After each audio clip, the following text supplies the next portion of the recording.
Kicking off today's list, we have the sunken city of Dwarka. Until roughly 50 years ago, it was simply a legend, a story passed throughout the ages. The most famous legend about the lost city of Dwarka can be found in the ancient epic of Mahabharata. Dwarka, similar to Atlantis, is said to have sunk beneath the sea at some point in the distant past. According to the sacred scripture of Srimad Bhagavatam, the city of Dwarka was built in response to Jarasandha, the ruler of Magadha, who was constantly attacking Mathura. To prevent further attacks on his clan, Lord Krishna decided to establish a separate city on India's western coast. The city quickly rose to prominence and began the unstoppable pivot of Lord Krishna's mission, housing thousands of people in approximately 900 palaces that were crafted out of silver, gold, and precious stones, along with being heavily fortified and could only be reached by ship. At the time, the city of Dwarka quickly became a talking point around the world, inspiring awe and wonder. According to the Mahabharata's 23rd and 34th stanzas, the city was inundated and submerged by the Arabian Sea on the day that Krishna departed the earth to join the spiritual world after 125 years, and this is when the Kali Age began. The ocean's deity reclaimed the land, sinking the lost city of Dwarka, but sparing Lord Krishna's palace. It is also said that the lost city of Dwarka was attacked by Vimana,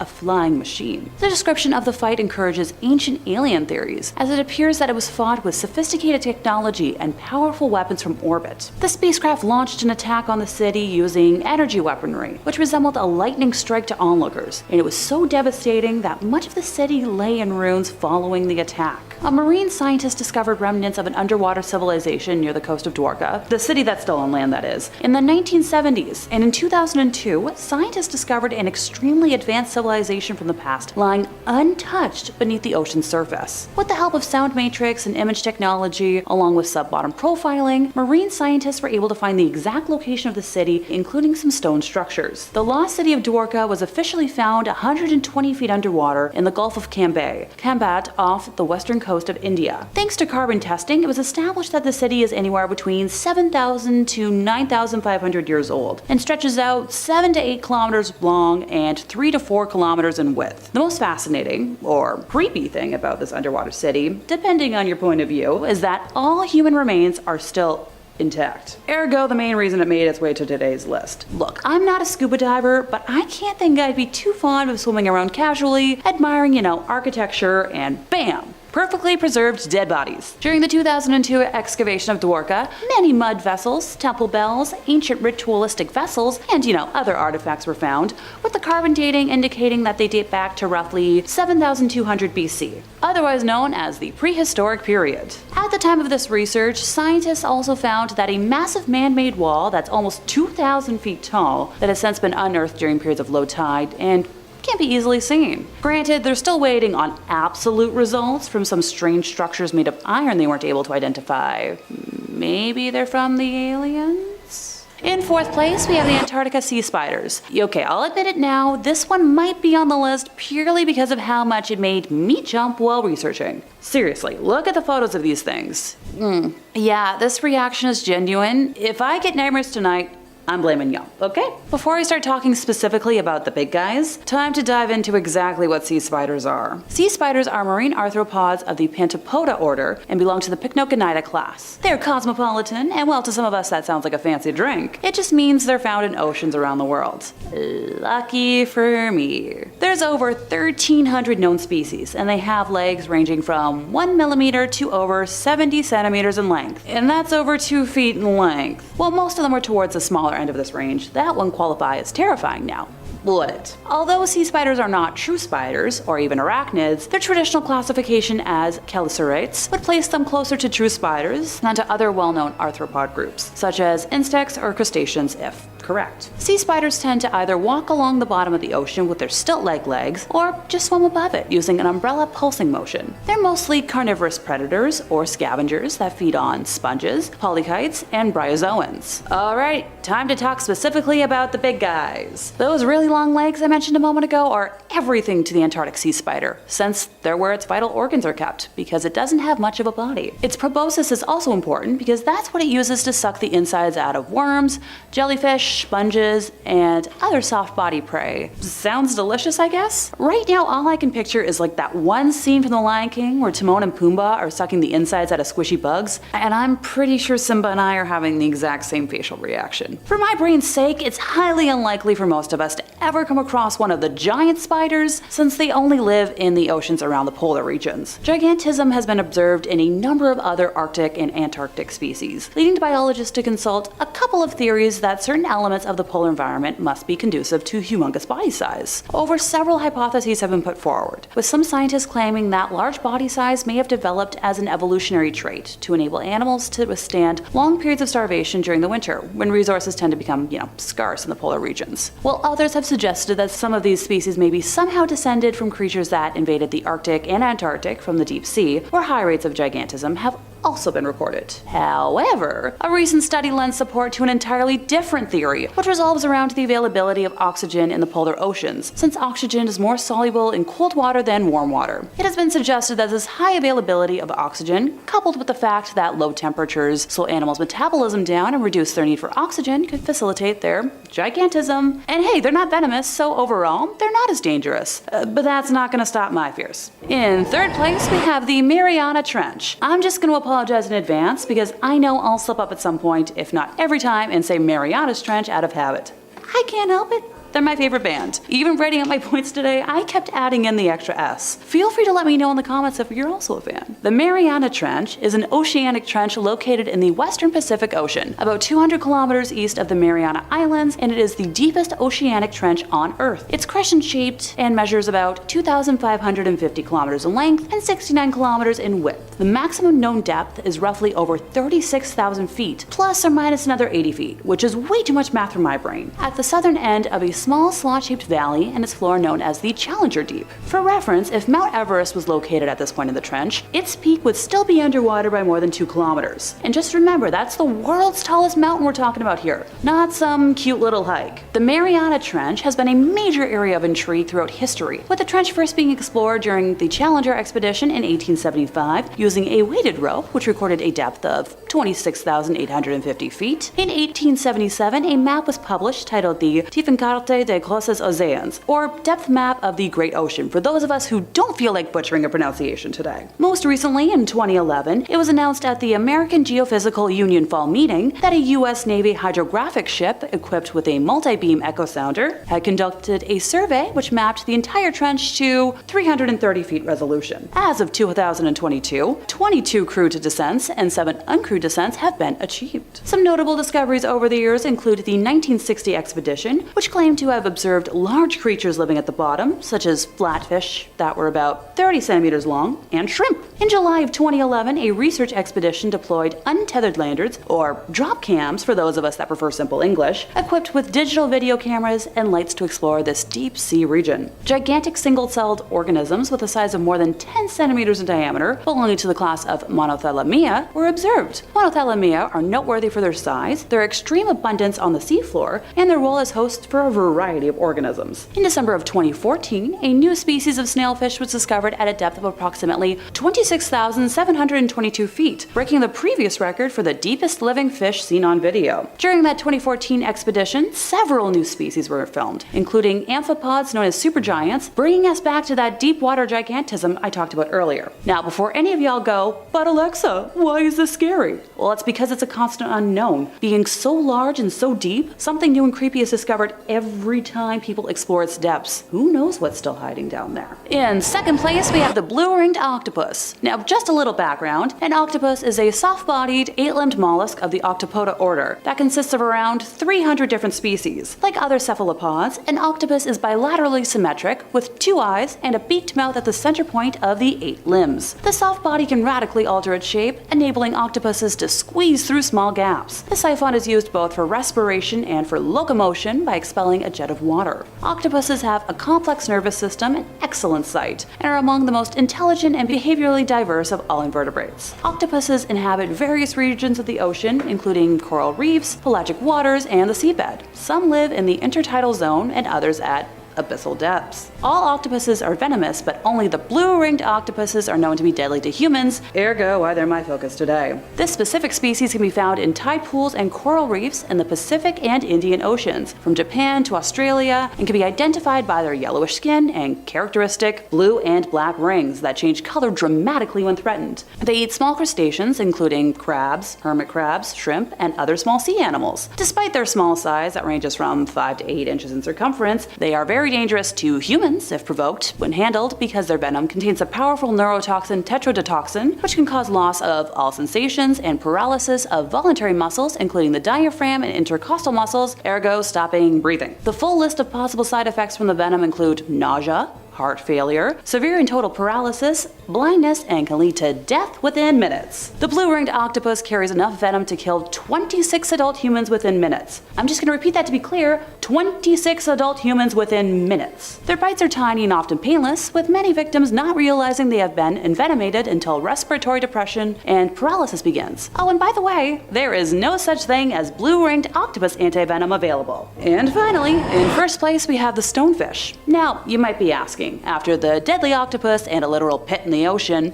how can we get scarier? Welcome to where I almost jumped out of my chair and onto the floor. Stonefish are a family of fish called Sinister. They are famous for being the most venomous fish in the world, with a sting that causes excruciating pain in, you guessed it, humans. Their venom is lethal to other marine animals and humans, causing intense pain, breathing problems, damage to the heart, fits, and paralysis. Now thankfully, unlike the blue-ringed octopus, there is an antivenom, but if it's not delivered quickly, the effects can be fatal. We know of 5 different species that exist: the midget stonefish, or the Sinister alula, estuarine stonefish, or Sinister orida, the Red Sea stonefish, or Sinister nana, the Sinister platarincha, and simply the stonefish, or Sinister verrucos. Look, I tried my best. They hail from the coastal regions of the Indo-Pacific Ocean, so northern Australia, India, the Philippines, and others. Their name comes from their ability to blend in with rocky seafloors and amongst coral, which is what makes them easily stepped on by people and is a good chunk of the danger. They have 13 spines along their backs, which is what delivers the toxin, and at the base of each spine is a venom sac, which is activated under pressure. So,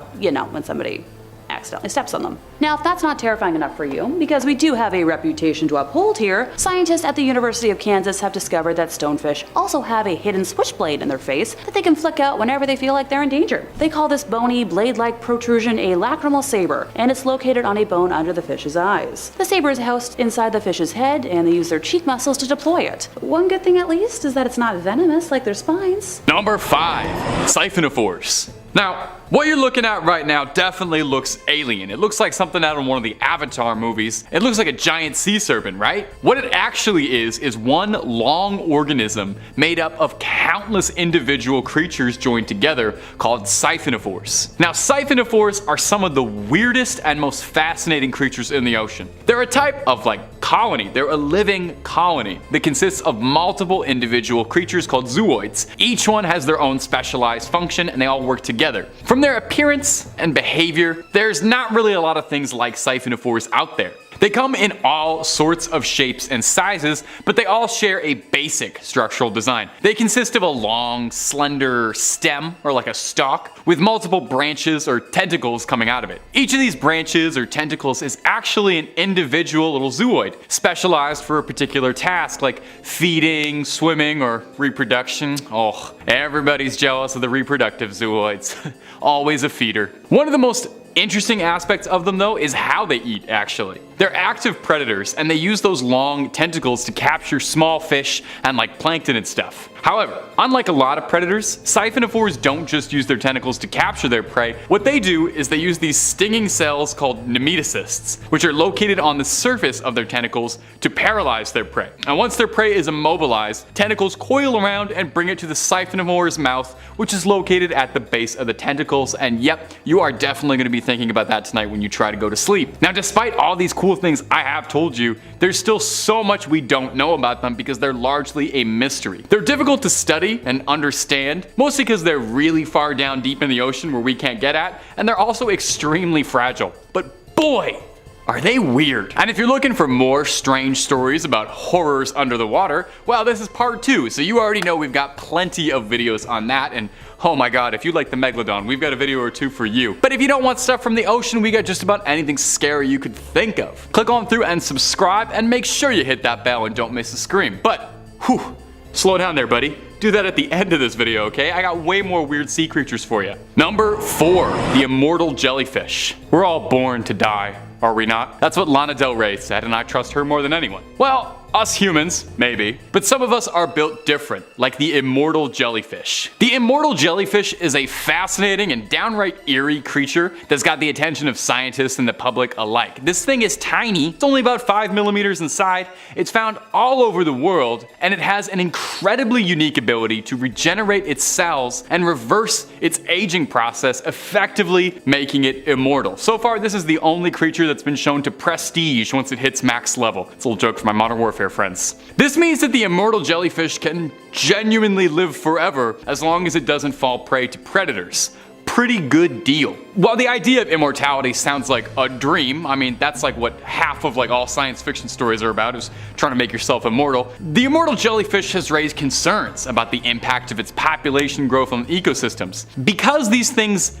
technically have the potential to live forever, it's got the ability to reproduce rapidly and take over the habitats of other species, disrupting the balance of marine ecosystems. This could lead to an extinction of other species, and who knows what kind of ripples that would have on the food chain. And even though they're pretty small, I think an army of immortal jellyfish are actually kind of scary. Scientists are studying the creature's unique ability to regenerate its cells and hope that maybe they can unlock the secrets of human aging and potentially develop new treatments. This definitely has the possibility to benefit humanity in many ways. It sure would be awesome to live to like 300, but it also raises a ton of ethical questions, and who knows what that kind of technology or research could look like in the wrong hands. If you've ever played the video game BioShock, I feel like you should already know a thing or two about the dangers of harvesting undersea creatures for their DNA to inject into humans. It did not work well for anybody in Rapture. It was terrible there. So maybe it's best we leave those cells inside the jellyfish. Coming up next on the list is going to be the Baltic Sea anomaly. It's a very strange, unexplained object that was discovered in 2011 at the bottom of the Baltic Sea. Now, this object is about 60 meters long, and it's been described as a giant mushroom-shaped stone, or maybe a crashed UFO,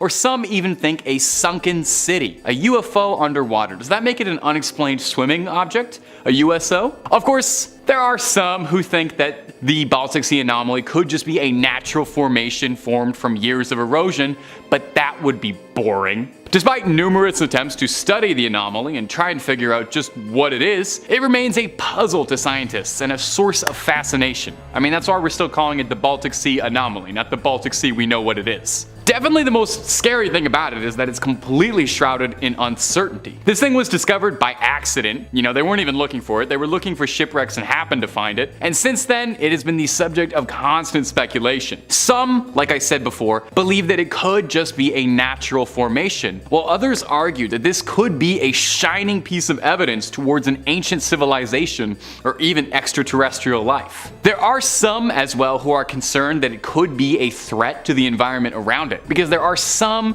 studies that have suggested that possibly the object could be leaking toxic chemicals or even, God forbid, radiation, which would have some pretty scary implications for the Baltic Sea and the people who live near its shores. As well, the fact that we know just like so little about this thing makes us wonder what could happen in the future. Could this be a Godzilla situation where this is a sleeping kaiju beneath the oceans that's gonna come up and destroy a city? Probably not, but it could be. The Baltic Sea anomaly, we may never find out a single thing about it. It's gonna keep our imaginations going for years until we figure out just what it is. Who knows what dangers could be lurking? Could be nothing, but could be something. A reminder of how little we truly know about what lies beneath the water. Number 2, Skyquakes. What is the last thing you think you'd want to discover at the bottom of the ocean? Is it the Kraken? Cursed pirate treasure? A cavern full of misshapen skulls and bones? It's the last one. That's the only real one out of the 3, because that's our next point. This underwater cavern in particular, one Skyquakes, is located in the Yucatan. It's a cenote, and a cenote is a natural pit from the collapse of limestone bedrock that exposes groundwater underneath. And And the Mayans sometimes used to use cenotes as places to perform like a little bit of human sacrifice, like just a little bit, like a teeny tiny little bit of human sacrifice. This cenote sits outside the ruins of the ancient Mayan city of Mayapan, south of the capital of Yucatan.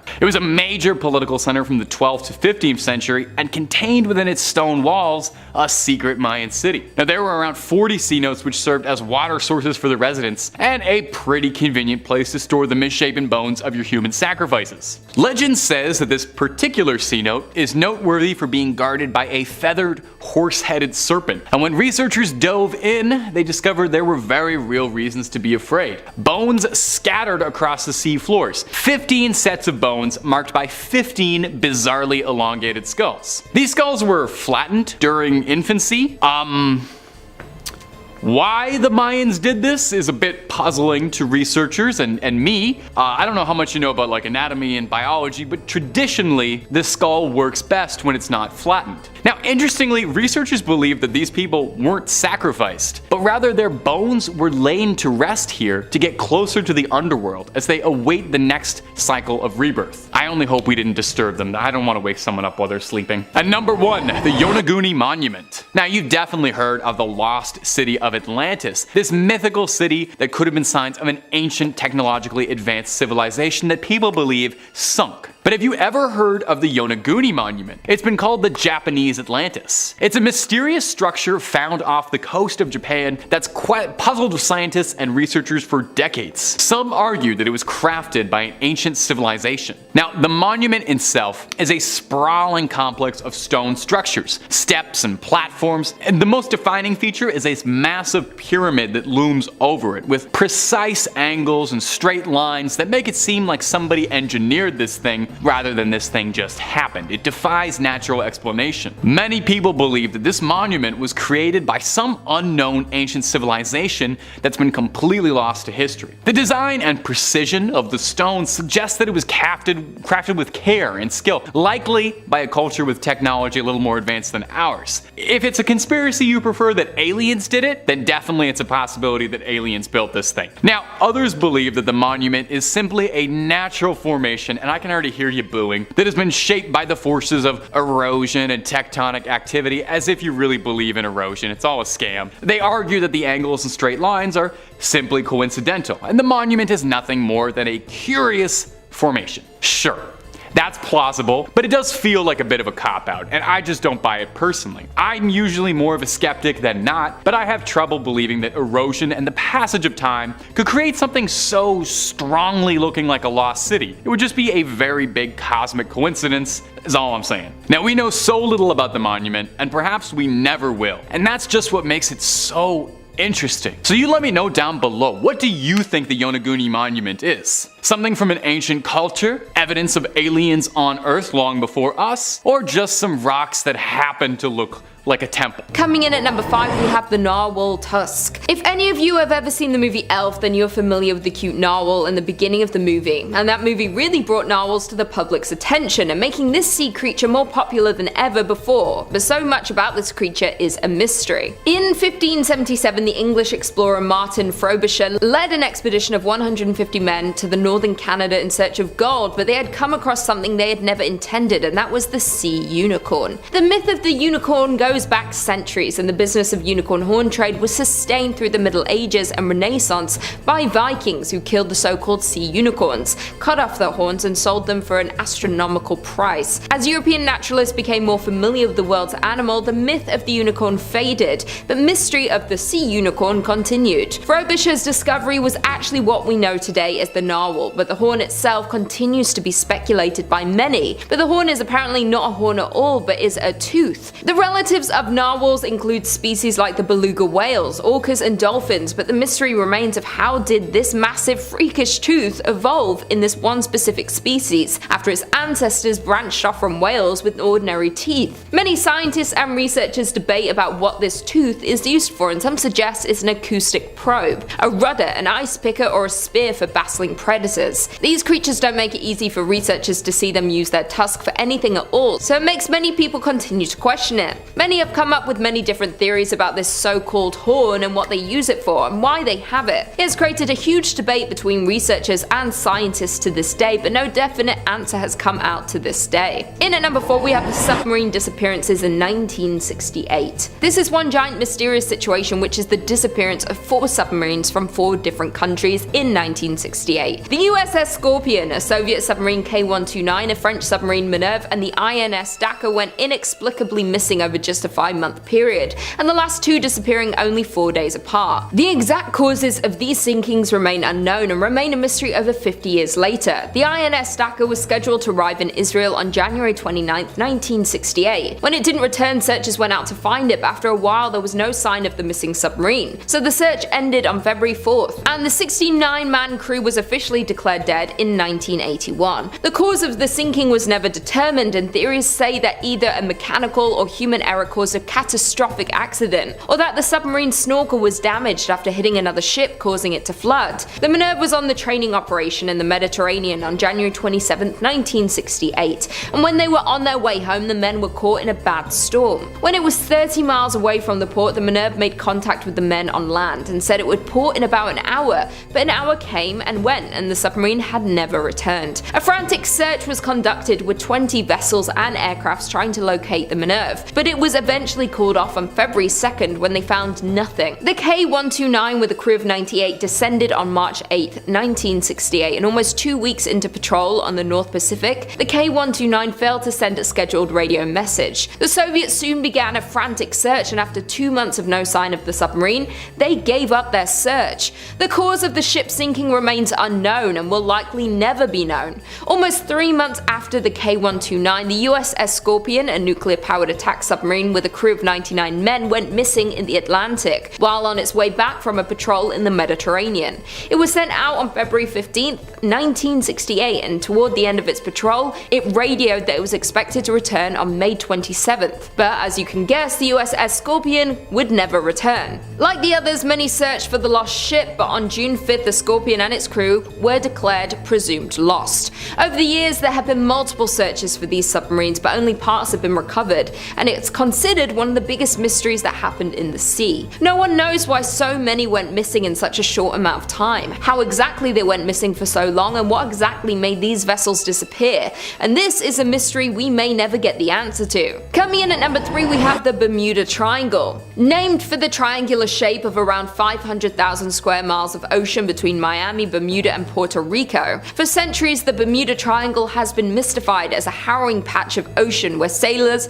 and pilots are prone to lose contact with the natural world and disappear forever. Back when Christopher Columbus first sailed the area, he claimed to see a giant ball of light in the sky that crashed into the horizon and made it glow. Soon after, all sorts of strange events happened in the area, including several boats mysteriously disappearing, and in one incident in 1945, an entire squadron of US torpedo bombers vanished into thin air due to all these weird instances, giving this place the name the Devil's Triangle. The exact number of ships and airplanes that have disappeared is not known, but it's estimated that around 50 ships and 20 planes have been victim to the Bermuda Triangle, and many of these mysterious disappearances of these ships and planes have never been recovered. Many see the Bermuda Triangle as a real phenomenon and have multiple theories to try and explain this mysterious place, and some of these theories are human error, paranormal explanations, violent weather like hurricanes, the Gulf Stream, which is a major surface current within the ocean, methane hydrates, which is a form of natural gas that causes bubbles to form around the ship and ultimately sink it without warning. All of these are only theories, and the Bermuda Triangle to this day is the most notorious sea legend of all time. In at number 2, we have the Gulf of Mexico's cursed shipwreck. An estimated 4,000 shipwrecks litter the seabed across the stretch of water, and the Gulf of Mexico is one of the wealthiest locations for maritime archaeology in the world. In February 2001, oil workers for ExxonMobil were laying some pipeline when they happened to stumble upon a shipwreck about 2,600 feet deep. After discovering the wreckage, a team was assembled to explore this mysterious ship, but nothing seemed to go right. The exploration submarine malfunctioned right as it was getting ready to go down to check out the wreck, and that was only the beginning of these mysterious mysterious malfunctions. Others include video monitors going out whenever they fired their thrusters, sonars breaking, and hydraulics going haywire with no explanation for any of these problems. After nothing working and things continuing to break, the Navy sent a researcher submarine down to investigate the wreckage, and on the way down it suddenly self-destructed, and somehow when it finally did get to the wreck, its arms were too short to reach anything. 6 months later, in July in 2002, a team working aboard the NR-1 decided to launch a robotic sub down to the wreck site, but the malfunctions continued. The second the rover entered the water, it veered to the right and went out of control. The tether had caught in the propellers, which caused the vessel to smash into the underside of the ship,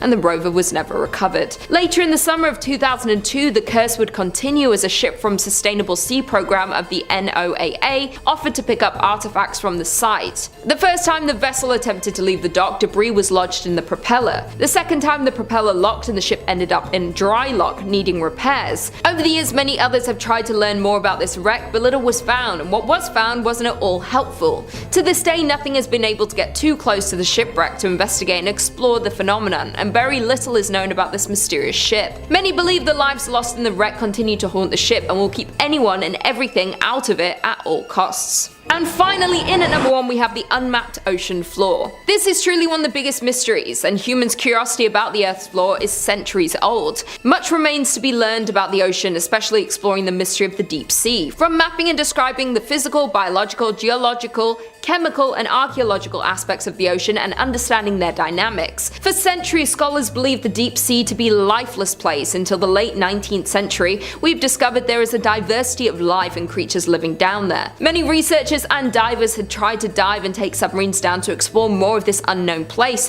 but it's very hard due to the extremely cold temperatures, the darkness, and the literally bone-shattering pressure that's more than 1,000 times that at sea level. In 2019, a retired naval officer, Victor Vescovo, set a new record as one of the deepest dives to date, reaching almost 36,000 feet down in a submarine into the deepest place on Earth, the Marianas Trench. The ocean covers more than 70% of the planet's surface, driving weather, regulating temperature, and ultimately supporting all life's organisms. Throughout history, the ocean has been a vital source of sustenance, transport, commerce, growth, and inspiration. But to this day, more than 80% of the ocean remains unmapped, unobserved, and unexplored, and it's still unknown how deep the ocean really is. Given the high degree of difficulty and cost in exploring our ocean using underwater vehicles, researchers have relied heavily on technologies such as sonar to generate maps of the seafloor, but currently less than 10% of the global ocean is mapped using modern sonar technology, and only about 35% of the United States have been mapped using modern methods. As we go deeper into the ocean floor, it's too deep for this modern technology because it's too remote and dark for this type of visual mapping. So if you go swimming in the ocean, it's very unknown of what is swimming and living below you. But scientists and researchers continue to develop technologies to unlock the many secrets of the ocean. The NOAA is working to increase our understanding of the ocean realm. Coming in at number 5, we have stranded ship. In Zakynthos, Greece, on the beautiful beaches lays a haunting sight of a stranded and rusting MV Panagiotis ship washed up on the shore in 1980 and continues to lay on the sand to this day. Many tourists come to view this phenomenon, and due to the mysterious ship, it's been nicknamed Shipwreck Beach. Little is known about the ship and is highly debated. One theory is that the ship was used for smuggling and abandoned when the crew were being pursued by the Navy on their way to Piraeus from Albania. Another theory states that the ship was making its way from Turkey with a freight of contraband cigarettes headed for Italy. When encountering stormy weather, the ship went into a cove where the crew abandoned the ship in fear of getting caught. Soon after the ship was abandoned, rumors started swirling that the ship had many valuable items on it, and authorities eventually convicted 29 people for looting cargo and valuable equipment from the wrecked ship. The location of the Panagiotis was prominently featured in the hit Korean drama Descendants of the Sun, leading to a surge of interest among Chinese and Korean tourists. This beach was briefly closed for tourists in 2018 due to the fear of landslides due to a large boulder falling onto the beach, but left the ship unharmed. The beach was later opened, and that same year the beach was named as the world's best beach in a poll by over 1,000 travel journalists and professionals. The beach and surrounding areas are stunning, but the mysterious atmosphere of the ship lingers and gives creepy vibes when you're on vacation in such a beautiful place.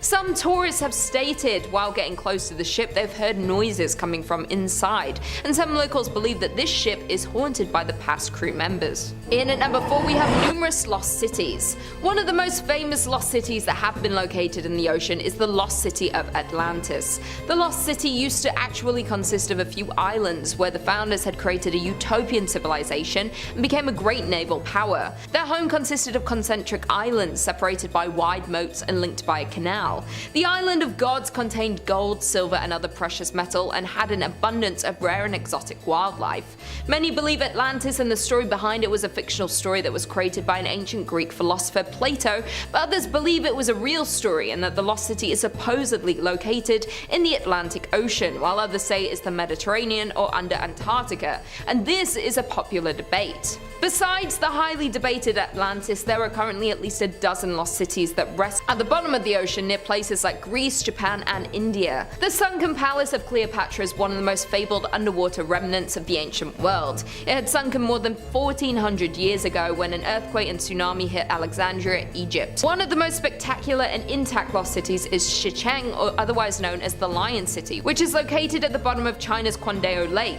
Not from ancient times, but apparently it was purposely flooded in 1959 to make room for a dam and an adjoining hydroelectric station. Another lost city comes from Dwarka, India, which is known as the Gateway to Heaven, which was an ancient city dating back as far back as 574 AD. The ancient Dwarka was sunken by the rising of the ocean levels and taken to the bottom of the sea at the Gulf of Cambay. Marine archaeological explorations have shed light on the structures and other artifacts these ancient people lived in. Many things have been seen and recovered, like ancient structures, grids, pillars, stone anchors, pottery, stone sculptures, bronze, copper, and so much more. In at number 3, a suspected UFO. In 2011, a group of Swedish divers discovered a mysterious object at the bottom of the Baltic Sea, which is a part of the Atlantic Ocean. The divers that were exploring the sea floor that came across the UFO-shaped object had their equipment stop working as they approached the object. Professional diver Stephen Hogenburn, who is part of the Ocean X team, said that some of the team's cameras and satellite phones refused to work when directly above the object and would only work when they were at least 200 meters away from the so-called UFO. The Swedish diving team noted there was a 985-foot flattened out runway leading up to the object, implying that it skidded along the path before stopping. Member Dennis Asberg said, "I am 100% convinced and confident that we have found something that is very, very, very unique." Many of the divers were convinced that their finding was in fact a UFO, but some added theories that maybe the object could have been a meteorite or an asteroid, a volcano or a U-boat from the Cold War, but no one was really sure. The divers had returned to the site the next year to get a better look at the anomaly and had in fact found a second object near the first finding. They had taken a sonar image of the new finding due to mysterious electrical interference. It wasn't much of a clear image, and the group had only released the original finding image because the second finding was so blurry. With only a single blurry image and little information, many speculate that the object at the bottom of the Baltic Sea could in fact be a UFO, a portal into another world, or even an underwater Stonehenge. The theories received more attention when artist Hawk Vact had created a 3D interpretation of the mysterious object, which looks eerily similar to a UFO or something not of this world. On December 10, 2014, the website Earth We Are One actually published an article claiming a UFO shaped like a Millennium Falcon from Star Wars had been discovered at the bottom of the Baltic Sea and explained more about the dive and findings. We may never really know what this mysterious object truly is, and many believe it might be, but others believe it could be something else, but no one really knows. In at number 2, we have giant eyeball. In 2012, a giant eyeball was found by a beachcomber in Pompano Beach in Florida, and this discovery is baffling wildlife officials. The softball-sized eyeball was reported to the Florida Fish and Wildlife Conservation Commission and then sent to the Fish and Wildlife Research Institute in St. Petersburg to be put on ice, so further analysis could be done to try and figure out what sea creature this eyeball had come from. Marine biologists will use genetic testing to try and solve this mystery and try and find an answer. When the picture came out of this mysterious eyeball, the internet went crazy, and the mystery eyeball soon went viral, and some have suggested that the eye came from a monster fish, a giant squid, or even a whale. Many people are leaning towards the eyeball is from a giant squid, but the spokeswoman for the Fish and Wildlife Research Institute, Carly Segelson, said they are leaning toward a different scenario. The primary suspect right now would be a large fish like a swordfish, a tuna or some sort of deep water fish species. Heather Bracken-Grissom, an assistant professor in the marine science program at Florida International University in Miami, believed that this huge blue eyeball may have come from a deep sea squid or a large swordfish. The professor and her colleagues concluded that the eyeball's lens and pupil are similar in shape to that of a deep sea squid, and noted that a deep sea squid's eyeball can be as large as a soccer ball and can easily become dislodged. After the marine biologist's test came back, they were still left with not many answers of what creature this eyeball came from, but it was determined to have bone fragments around it, debunking the theory of it being from a giant squid. Many different parts of different sea creatures have washed up or have been discovered by divers, but soon determined by marine biologists to be a specific sea creature or species, but this eyeball continues to be a mystery. This story just proves that we know very little about the ocean and who or what is swimming down there, especially in the deepest depths of the sea. And finally, in at number 1 we have Icicle of Death, or better known as the icy finger of death. It creeps through the ocean's depth like a frozen eel, an eerie phenomenon known as brine icicles. Brinesicles are most commonly called the icicles of death. It freezes everything it touches. Only discovered in the 1960s, these things grow towards the sea floor from the base of the Arctic and Antarctica sea ice. This phenomenon happens when extremely cold brines sink to the bottom of the water, reaching warmer seawater below. The water around it flash freezes, creating a descending tube of ice known as a brinacle. Sometimes an underwater icicle reaches the seafloor, and when it does, a web of ice forms and spreads, entombing and freezing everything in its path, including any unlucky sea life such as a starfish and sea urchins. Andrew Thurber, professor at Oregon State University, an avid diver, had actually seen a brinacle bloom firsthand and stated, "They look like an upside-down cacti that are blown from glass, like something from Dr. Seuss's imagination. They're incredibly delicate and can break with only the slightest touch." The formation of a brinacle was first filmed in 2011 by producer Catherine Jeffs and cameraman Hugh Miller and Doug Anderson for the BBC series Frozen Planet. They can even create brine pools, which are called the Black Pool of Death, and are toxic to marine animals due to their high salinity and anoxic properties, which can lead to toxic shock and possibly death. Based on what scientists have learned so far, they believe life on Earth may have originated from these tentacles, and that they may even harbor conditions suitable for life to form on other planets and moons. Number 5 on this list is Julia. According to Wikipedia, Julia is a sound recorded on March 1st, 1999 by the US National Oceanic and Atmospheric Administration. NOAA said the source of the sound was most likely a large iceberg that had run aground off Antarctica. It was large enough to be heard over the entire equatorial Pacific Ocean autonomous hydrophone array with a duration of about 2 minutes and 43 seconds. Due to the uncertainty of the arrival azimuth, the point of origin could only be narrowed to between Bransford Straits and Cape Adar. The most accepted explanation is that a massive iceberg scraped along the ground, but in truth, it could be anything. This was a one-off sound, so we'll likely never know for sure, but an iceberg, a massive animal, some underground volcanoes, maybe even tectonic plates shifting, all of these are potential explanations for why this sound may have come about, and none of them are great. This sound was huge, and if this is what it sounds like for tectonic plates to shift, then they're probably shifting around in ways that we don't really need them to be doing right now. Also, there was a rumor that NASA had photographs of the body of water that was suspected, and that there was a massive shadow in it. People believe that they may have been able to capture a photo of some giant creature down there, but don't want to reveal such information to the public. If the creature is as big as people think, then I kinda understand why. Number 4 on this list is the upsweep. Schneider writes, "Upsweep is an unidentified sound that's existed at least since the Pacific Marine Environmental Laboratory began recording SOSUS, an underwater sound surveillance system with listening stations around the world in 1991. The sound consists of a long train of narrow band upsweeping sounds of several seconds duration each, the laboratory reports. The source location is difficult to identify, but it's in the Pacific around the halfway point between Australia and South America. Upsweep bleep changes with the seasons, becoming loudest in spring and autumn, though it isn't clear why. The leading theory is that it's related to volcanic activity. This sound or signal is very unique because it keeps coming back and changes with the weather. Frankly, I don't really understand how this could possibly be related to volcanic activity because the season is dictating how loud or soft the noise is. Why would the fact that we're in fall change anything about a volcano's activity and therefore the sound? Is it possible that this explanation is just an explanation of convenience, and the fact of the matter is no one really has any idea why this is happening? Or maybe even worse, they do know why it's happening and are just covering it up anyways.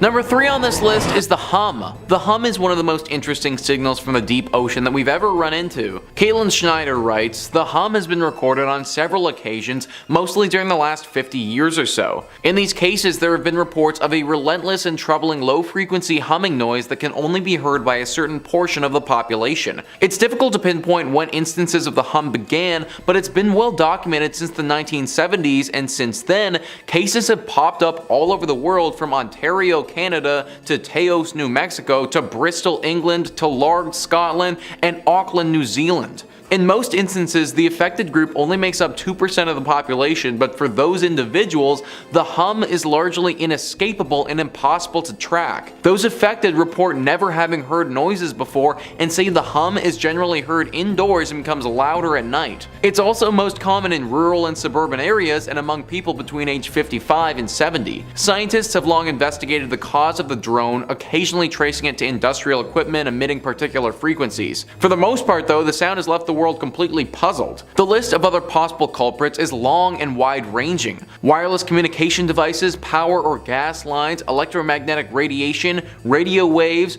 earth tremors, or the ocean are all suspects. Because the hum appears and disappears, and because the cause may vary from case to case, the phenomenon still baffles researchers. At this point, a few things are clear. The hum is real and likely a byproduct of 21st century living. They think that this sound might come from the ocean, but they're also really not that sure. This is one of those ones that just really doesn't make any sense. Caitlin writes at the end there that it might be a product of 21st century living, but I frankly don't understand that. How is our way of living causing this hum to come from the ocean all around the globe at totally random times? Also, why is it that people from the ages of 55 to 70 are more affected by this? It's stuff like this that reminds me that we aren't as smart as we think we are. Sometimes I think that we're so advanced and that we have it all figured out, but then I'm reminded that there's just this massive hum that occasionally happens which nobody knows why. What it means or what it could do is all a mystery, which honestly adds to the scare factor.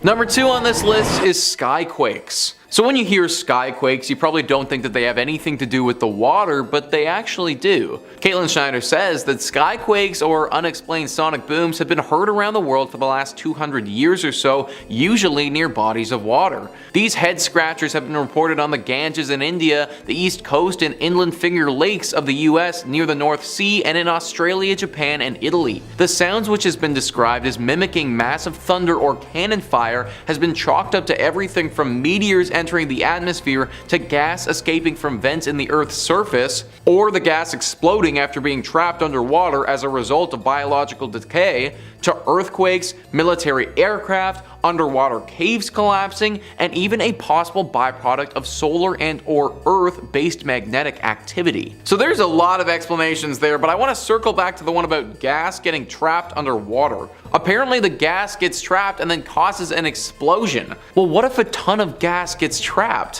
What if so much gas gets trapped that the explosion doesn't just cause a sound, but actually causes a catastrophic event? It leads to a huge tsunami that just wipes out an entire city. If this is the explanation for the sound, then I don't see why that isn't possible. Which would mean that whenever we hear such a thing, it's just a potential natural disaster waiting to happen. All that makes it a pretty scary sound if you ask me. And finally, number 1 is the bloop. Potentially one of the most infamous sounds ever recorded from the ocean, the bloop has kept experts guessing for years. In 1997, a super low frequency but massively powerful sound was heard in multiple spots around the globe. Experts think that it originated off the coast of South Africa, but are not 100% sure. The fact that it was heard repeatedly over and over again during the summer of 1997, but then was never heard of after that. No one really knows what caused this massive sound, and maybe the most terrifying part is that scientists haven't ruled out something organic. Something organic means something living. A massive creature that would break records for anything that we've ever seen before. Far larger than a blue whale, the largest known creature on the planet. This would be groundbreaking if it was something organic and would totally change the way we look at the ocean. Conspiracy theorists have thought that the government does know what it is and is actually keeping it under wraps for fear of how the public will respond. Some people even believe that it might be Cthulhu, the ancient god written about in the Lovecraftian universe. Now once again, the most accepted explanation is that of a massive iceberg scraping the ground, but if that's what caused it, then why did it keep happening over and over again? Comment down below what you guys think is the true cause of this bloop, because I truly have no idea. In at number 5, underwater river. Within the ocean, there was a river found, and it's known as the Black Sea Undersea River. This discovery was the first of its kind in the entire world at the time and was found in August of 2010. The underwater river is saline water flowing through the Bosporus Strait and along the seabed of the Black Sea. Before this discovery, scientists had previously found channels running along the ocean floor based on sonar screening. One of the largest is from the mouth of the Amazon River into the Atlantic Ocean and found off the coast of Greenland, the Congo and Bengal.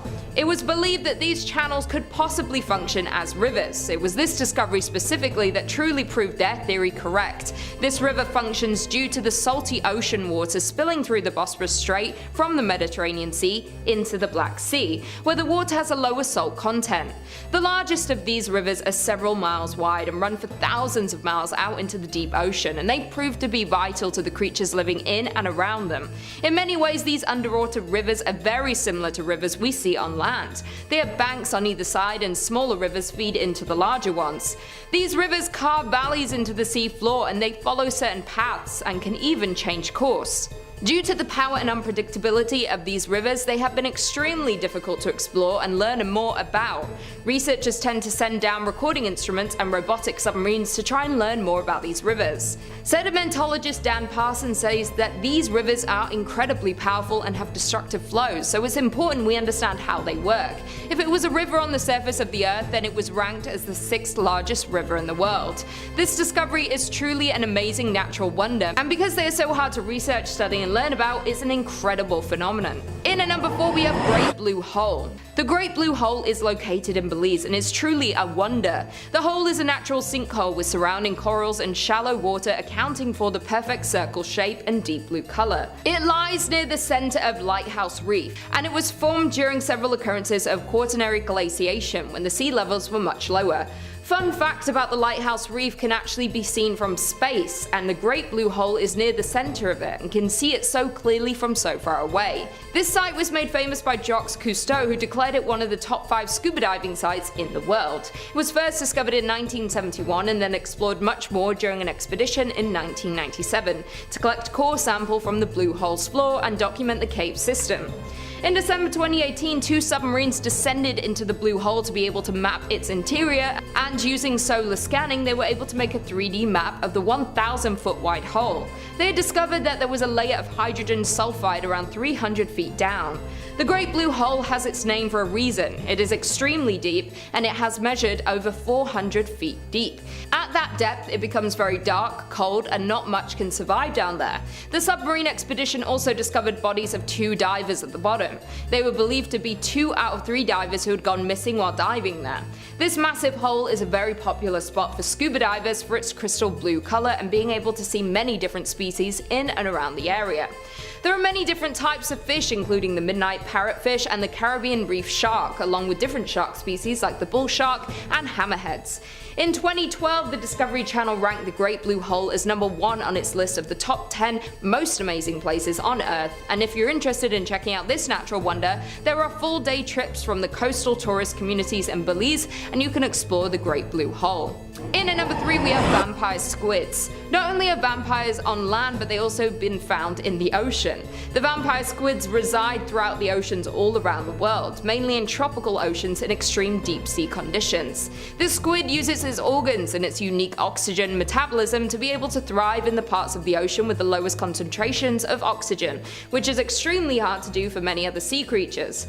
The vampire squid is the only known cephalopod able to live its entire life in what's known as the oxygen minimum zone, at saturations as low as 3%. These squids were discovered during the Valdivia expedition in 1898, which was led by Carl Chun, a zoologist who was inspired by the Challenger expedition, and wanted to verify that life does indeed exist below 300 feet. Back then, much of the sea wasn't known about, let alone explored, so this was very new for that time, and during the expedition the vampire squid was found. When the discovery was made, they were originally described as an octopus because of their physical appearance, and 8 arms, but they are united by a web of skin and were later assigned to be part of the squid family. These scary sea creatures can grow to a length of 1 foot, and their gelatinous body varies in color from jet black to a pale reddish depending on location and lighting conditions. Its blue or red colored eyes are some of the largest in the entire animal kingdom. If these creatures become agitated, they will eject a sticky cloud of glow-in-the-dark like mucus, which will stick to their predators and make them visible to other predators while the vampire squid escapes. In at number 2 we have chimera fish. These fish are famously called the voodoo doll fish because they look like someone took many different types of parts of fish and mashed them all together, creating a terrifying looking deep sea creature. In Greek mythology, the chimera was a monstrous fire-breathing hybrid creature. These fish are closely related to sharks, and to date there are 50 species of chimera have been recorded worldwide. Most of these fish can be found in the deep ocean, in depths of over 500 meters down, so little is known about these mysterious deep sea animals because they are so difficult to study, let alone find. The chimera fish varies in color from black to pale blue to brownish gray and have long bodies with exceptionally large heads. Their eyes are large and translucent with a green color which helps them to see in the dark deep sea. These fish tend to feed on bottom-dwelling creatures like crabs, octopi, marine worms, and sea urchins. The chimera crush their prey with their 3 rows of sharp teeth, and like sharks they use electroreception to find their prey in the dark. The creatures are said to have originated over 400 million years ago during the Silurian times, but because of today's overfishing they're usually a big target, particularly in coastal waters. These creatures are essential to the deep sea ecosystem. They tend to live up to 30 years old, and they also reach sexual maturity late and produce few young, so being a target to fisheries is a huge issue for them.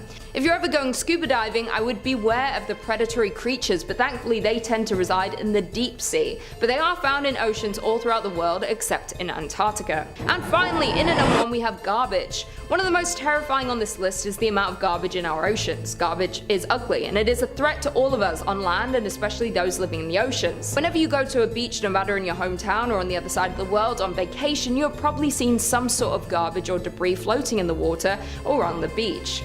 The amount of waste in our oceans have created islands of trash that collect into massive piles that float on the surface. One of the most notorious ones is the Great Pacific Patch, or the Trash Vortex, which spans from the west coast of North America to Japan.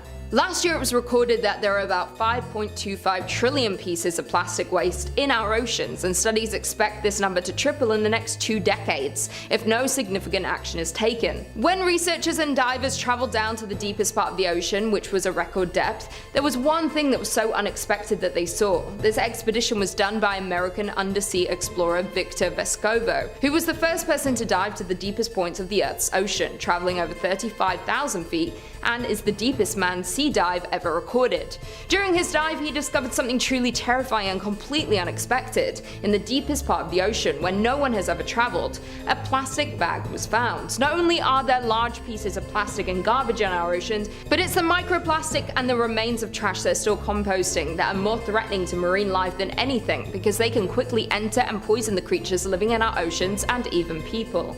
The ocean is vital to our survival, and the amount of garbage and plastic found in our oceans is baffling, and we as humans need to make some serious changes.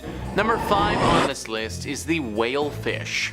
This fish is like a legendary Pokemon when it comes to how rare it is. Live Science says the Monterey Bay Aquarium Research Institute released footage in August showing a bright orange female whalefish around 6,600 feet deep offshore of Monterey Bay, California. Very little is known about this bizarre fish because of the three drastically different appearances of the juveniles, which are called tape tails, males, which are called big nose fish, and females, which are called whalefish. The three forms look so different that scientists originally thought that they were three different species. This shape-shifting transformation from juvenile to mature females is believed to be one of the most extreme among vertebrates. Whalefish have rarely been seen alive in the deep, so many mysteries remain regarding these remarkable fish. The Monterey Bay Aquarium Research Institute tweeted, "Let's pull up this image from the Smithsonian that really shows off exactly how weird this fish is."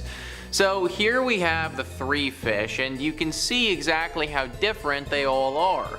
The Smithsonian says there are other examples of males and females with very different shapes and of animals changing from one shape to another as they grow older. But this is one of the most amazing examples of sexual dimorphism combined with metamorphosis ever found among vertebrates. So we are talking literally about a super rare, shape-shifting fish that in my opinion looks creepy as all holy hell. I'd say that you can find this beast at the bottom of the ocean, but odds are you won't ever even run into it because of how rare it is. We've been exploring the bottom of our oceans for quite some time now, and we are only just starting to learn a little bit about this fish. In all honesty, we really have no idea about it though. Whatever it is or whatever it does, one thing is pretty clear to me though. It's creepy looking, it lives at the bottom of the ocean, and I don't like it. Number 4 on this list is the goblin shark. This fish has got to be at the top of everyone's lists when it comes to the grossest looking creatures in the world. National Geographic says, swishing through the deep sea, a goblin shark notices a small, yummy looking squid. The animal inches towards its prey. But as the fish closes in, the snack starts to dart away. So the shark thrusts its jaw 3 inches out of its mouth. The jaw is connected to 3-inch long flaps of skin that can unfold from its snout. The predator then grabs the squid in its teeth. After scarfing down the meal, the shark fits its jaw back into its mouth and swims off. That's right guys, a goblin shark's top and bottom teeth are attached to ligaments or bands of skin tissue tucked into its mouth. When prey is just out of reach, the shark extends the elastic tissue out of the mouth to nab the grub. This allows the animal to chow down on snacks such as teleost fish and squid. It also makes the shark one jaw-dropping fish. These disgusting looking creatures like to live right at the bottom of the ocean and are native to the oceans around Japan. There are also some of them off of South Africa and in the ocean water surrounding Portugal. They can grow to be 12 feet long and weigh almost 500 pounds. These aren't monsters, but they may as well be. A 500-pound beast with a detachable jaw that looks like a goblin just chilling at the deepest, darkest part of the ocean. I truly cannot think of a whole lot of creatures I would rather run into than this freaking thing. Number 3 on this list is the proboscis worm. I don't care what anyone says, this has to be a monster. Just based on literally how freaking gross it is, it needs to be qualified as a monster. This species is also known as ribbon worms, and there are actually a ton of ribbon worms in the world. The ones I'm talking about reside deep at the bottom of the ocean. These ones usually grow to be bigger than the other ones in the world. The Smithsonian Magazine says the largest species of ribbon worm is the bootlace worm, which can be found writhing among rocks in the waters of the North Sea. Not only is it the largest Nemertean, but it may also be the longest animal on the planet. Uncertainty remains because these stretchy worms are difficult to accurately measure, but they have been found at lengths of over 30 meters and are believed to even grow as long as 60 meters longer than the blue whale. Despite their length, they are less than an inch around. Now, these creatures don't have any natural predators, and let me tell you why. Because they look disgusting. Like, let me ask you guys, would you want to eat that? I would straight up need to be starving, and there would literally need to be nothing edible left on the planet other than this thing before I decide to take a bite. It literally looks like a large intestine that just slithers across the bottom of the ocean. Shockingly enough, this is a real thing though, and you can find it chilling in deep waters. Number 2 on this list is zombie worms. We aren't quite done with the worm talk yet, guys, because now we have got to look at zombie worms. Zombies are a pretty terrifying monster, so are these just like them? The Smithsonian says zombie worms don't crave brains, instead they seek bones. The 1 to 3 inch Osedax worms were first discovered in the bones of a rotting gray whale on the deep sea floor, nearly 10,000 feet deep in 2002. Since then, more Osedax species have been discovered. There are 26 according to the World Register of Marine Species. Zombie worms don't eat mineral bones directly, instead they digest fats within the bone. However, their style of eating is quite different from ours because they don't have a mouth or a stomach. They secrete an acid from their skin that dissolves bone, freeing up the fat and protein trapped inside. Then, symbiotic bacteria living in the worm's body digests the fat and protein. How Osedax acquire nutrients from the bacteria isn't known. They may simply digest the bacteria, or nutrients are somehow transferred to the worm. They hold on to whatever bones they can find by drilling in with roots which contain the symbiotic bacteria. Zombie worms can retract these plumes into the body when they are disturbed. If all this isn't strange enough, the only worms doing any drilling are female. The microscopic males live inside their bodies. One study counted 111 males inside just one female zombie worm. This eliminates the pesky step of having to search for a mate because the eggs and sperm are right next to each other. Then the worms can disperse many fertilized eggs far and wide, hoping that they land near some recently fallen bones. Needless to say, but these are some weird freaking creatures. No wonder we've nicknamed them zombie worms. They're about as monstrous as you could possibly get. Not to mention, but they feast on the bodies and bones of the dead, similarly to what zombies would want to be doing. Number 1 on this list is the Sloane's viperfish. As with most things on this list, we have a thoroughly disgusting looking creature. This thing is just as dangerous as it is disgusting though. The Twilight Zone says, like many of the inhabitants of the deep sea, Sloane's viperfish sport light-producing organs called photophores along its body. These flashing blue, green, or yellow lights might attract tasty snacks, but they're most useful for masking the fish's silhouette from predators below. They're also useful for grabbing a meal. When prey comes near, the viperfish drops a glowing light on its dorsal fin ray like a fishing lure in front of its mouth and snap! A muscular jaw filled with clear, sharp teeth comes crashing down like a guillotine. Lucky for the viperfish, its first vertebrae has evolved to act as a shock absorber for that powerful bite. This is the deep sea version of a piranha, except way more deadly. If you were getting attacked by piranhas, there would likely need to be multiple of them to attack you to actually win. I could totally see a world though where you lose one-on-one versus this thing though. Its teeth would literally dig so deep in your body.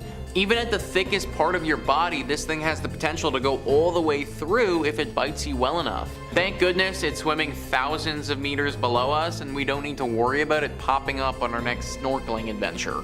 Kicking off at number 5, the Kaz 2, which perhaps is one of the most terrifying modern instances of the term ghost ship and one of the most profoundly tragic unsolved mysteries of the deep blue sea. The Kaz 2, which was publicly dubbed the Ghost Yacht, was a 9.8 meter catamaran which was found drifting listlessly 88 nautical miles off the northeastern coast of Australia on the 20th of April 2007. The 3 men aboard, who were all residents of Perth in Western Australia, were all incredibly experienced sailors. There were 56-year-old Derek Batten and brothers Peter Tunstall and James Tunstall, who were 69 and 63 respectively. Their whereabouts still remains a mystery to this day, and the fate of these 3 men perhaps may never be known. What made it even stranger is that when the CAS-2 was eventually found by the Coast Guard, there were no signs of distress, no signs of boat damage, or even a struggle between the 3 men. It was as if they just vanished out of thin air. Coffee cups were left out and all the life jackets on board remained stowed away, indicating that the trio never felt at risk. In an even more curious turn of events, rescue teams discovered video footage of the 3 men on a handheld camera, seemingly hours before they disappeared. It showed them fishing, relaxing in the sun with the motor off, and offered no clues as to how these 3 experienced sailors disappeared at sea. Although an inquiry was later drawn, no definitive conclusions were ever reached, and only theories remain about the ultimate fate of the CAS-2. Coming in at number 4, the Lady Loverbond. Of course, no list would be complete without a good old sea shanty of jilted lovers and ghostly revenge. As the legend goes, the Lady Loverbond was a schooner that is alleged to have been wrecked on the Goodwin Sands just off the southern coast of Kent on the 13th of February 1749. But if you ask any old sailor worth their salt, they'll tell you that it just so happens to have a habit of reappearing every 50 or so years as a ghost ship. As the story goes, the captain of the ship, a man named Simon Reed, had just been married to his bride Annetta and was celebrating the joyous occasion with a cruise bound for Oporto in Portugal. Now, it is high time to mention that a long-standing sailor's superstition was that back in the day it was grave bad luck to bring a woman on board, and in many ways the legend of the Lady Loverbond is a cautionary tale that exemplifies that fact. According to the tale, the ship's first mate, a man named John Rivers, was a rival for the hand of the captain's young wife, and in a jealous fit of rage he killed the crewman manning the ship's wheel and steered the vessel into the treacherous Goodwin Sands, killing absolutely everyone on board. And if you're asking me, that is a stark overreaction. But nevertheless, since that fateful day in 1749, the Lady Loverbond has been sighted on numerous occasions with an ethereal, ghostly glow, eternally bound to wander the ocean. Next up at number 3, the Mary Celeste, which in fact may very well be the world's most infamous ghost ship, as well as one of the longest enduring mysteries of the 7 seas. Built in Spencer's Island, Nova Scotia in 1861 and launched under the new name of the Mary Celeste in 1868, this merchant brigantine sailed uneventfully across the Atlantic for years as a seaworthy, efficient vessel. It wasn't until her fateful voyage in 1872 where the true ghostly legend began, which has since gathered theories that vary from submarine earthquakes, water spouts, an attack by a giant squid, and even paranormal intervention. No one will truly know the ultimate fate of the Mary Celeste, with every single soul on board never being seen or heard from again, which is a terrifying thought in itself, isn't it? The Mary Celeste was discovered adrift and deserted just off the coast of the Azores Islands on December 5th, 1872. It was a Canadian vessel, the De Gratia, which found her in a disheveled but seaworthy condition under partial sail and with one lifeboat missing. The last entry in the ship's log was dated 10 days earlier, which detailed the vessel's last known location, before these mysterious, infamous events unfolded. On board was the ship's captain, Benjamin S. Briggs, his wife Sarah, and their 2-year-old daughter Sophia, and 8 seasoned crew members, all veterans of the sea. It poses the question, what dire threat did the Mary Celeste face that caused a highly experienced captain to abandon his ship? Nothing was stolen, all of the crew's possessions and cargo were exactly as they'd left them, but in all likelihood, we may never know. Swinging in at number 2, the Flying Dutchman. Of course, this legendary vessel couldn't not make this list. The ghost ship that can tragically never make port, doomed to navigate the perilous ocean for eternity. In actual fact though, the Flying Dutchman has had such an impact on nautical culture that it's easy to overlook the treacherous tale of its origin. It is thought that the legend of the Flying Dutchman first originated from the 17th century golden age of the Dutch East India Trade Company, a mega corporation that had a stranglehold monopoly on the Dutch spice trade that ran throughout the 16 and 1700s, where tale was told of a Dutch man of war that was lost just off the Cape of Good Hope. Purportedly, every soul on board perished after being ravaged by a violent tempest. The following few days, numerous other trading ships reported seeing a ghostly, ethereal vessel out in the foggy mist of the ocean, flying the exact same colours as the Dutch vessel. Since then, the Flying Dutchman has gathered notoriety as the worst omen you could ever hope for of a phantom ship that heralds the demise of an entire crew crew, with sightings continuing all the way into the 19th and 20th centuries. In fact, perhaps the most recognised sighting was by King George V himself during a 3-year voyage in 1881 just off the coast of Australia. He noted in his personal log that 13 people had seen the same glowing Flying Dutchman in the early hours of the morning, and later in the day the ordinary crewman who had spotted the vessel fell from the foremast and, in his words, was smashed to atoms. It's a little bit worrying, that one, eh? And finally, our number 1 spot, the Orang Medan. And where do we even begin with the bizarre, perplexing legend of the Orang Medan, perhaps the most terrifyingly unexplainable instances of a ghostly shipwreck in history? But, well, the leading physical theory of the Orang Medan may be even more horrifying than it first appears. As the legend goes, at some time in June 1947, an American vessel by the name of the Silver Star picked up several distress calls from a nearby Dutch merchant ship, the Orang Medan. A radio operator aboard the troubled vessel sent a message in Morse code. In rushed, confused dots and dashes, it read, "We float. All officers, including the captain, dead in chart room and on the bridge. Probably whole of crew dead." And then a few moments later, after even more confused dots and frantic dashes, 2 words came through very clearly. "I die." Then silence. Nothing more was heard of them. But well, when the Silver Star eventually located and boarded the apparently undamaged and otherwise seaworthy Orang Medan, what they found absolutely horrified them. Every single person aboard was found dead, sprawled on their backs, frozen in fear, with their mouths gaping open and their eyes staring straight ahead. There were no survivors, but even more terrifying, apparently no signs of injury or foul play. Just as the Silver Star crew was preparing to tow the ship to a nearby port, a fire broke out in the Orang Medan, which shortly exploded before finally sinking into the depths. Since this horrifying incident, theories have ranged from the vessel carrying a highly dangerous chemical nerve agent to an entanglement with the CIA after the result of a secret experiment to an unprovoked alien assault. But if you haven't already sensed a theme with this particular list, it seems that we may never know. In at 5, sirens. Hailing from Greek mythology, sirens were supposedly dangerous creatures who, according to the legend of Odysseus, the sirens would lure nearby sailors with their enchanting music and singing, which would cause them to shipwreck on the rocky coast of the Sirens' Island. The ships would be wrecked and the sailors aboard would perish, either by drowning or slain by the sirens themselves. However, what makes these creatures interesting is that whatever they did to their captives is unknown, but has been implied throughout mythology that they ate the unfortunate sailors. Savage. Now, when Odysseus sailed towards the island housing the sirens, he ordered his crew to tie him to the mast so that he could hear the siren songs without being led astray.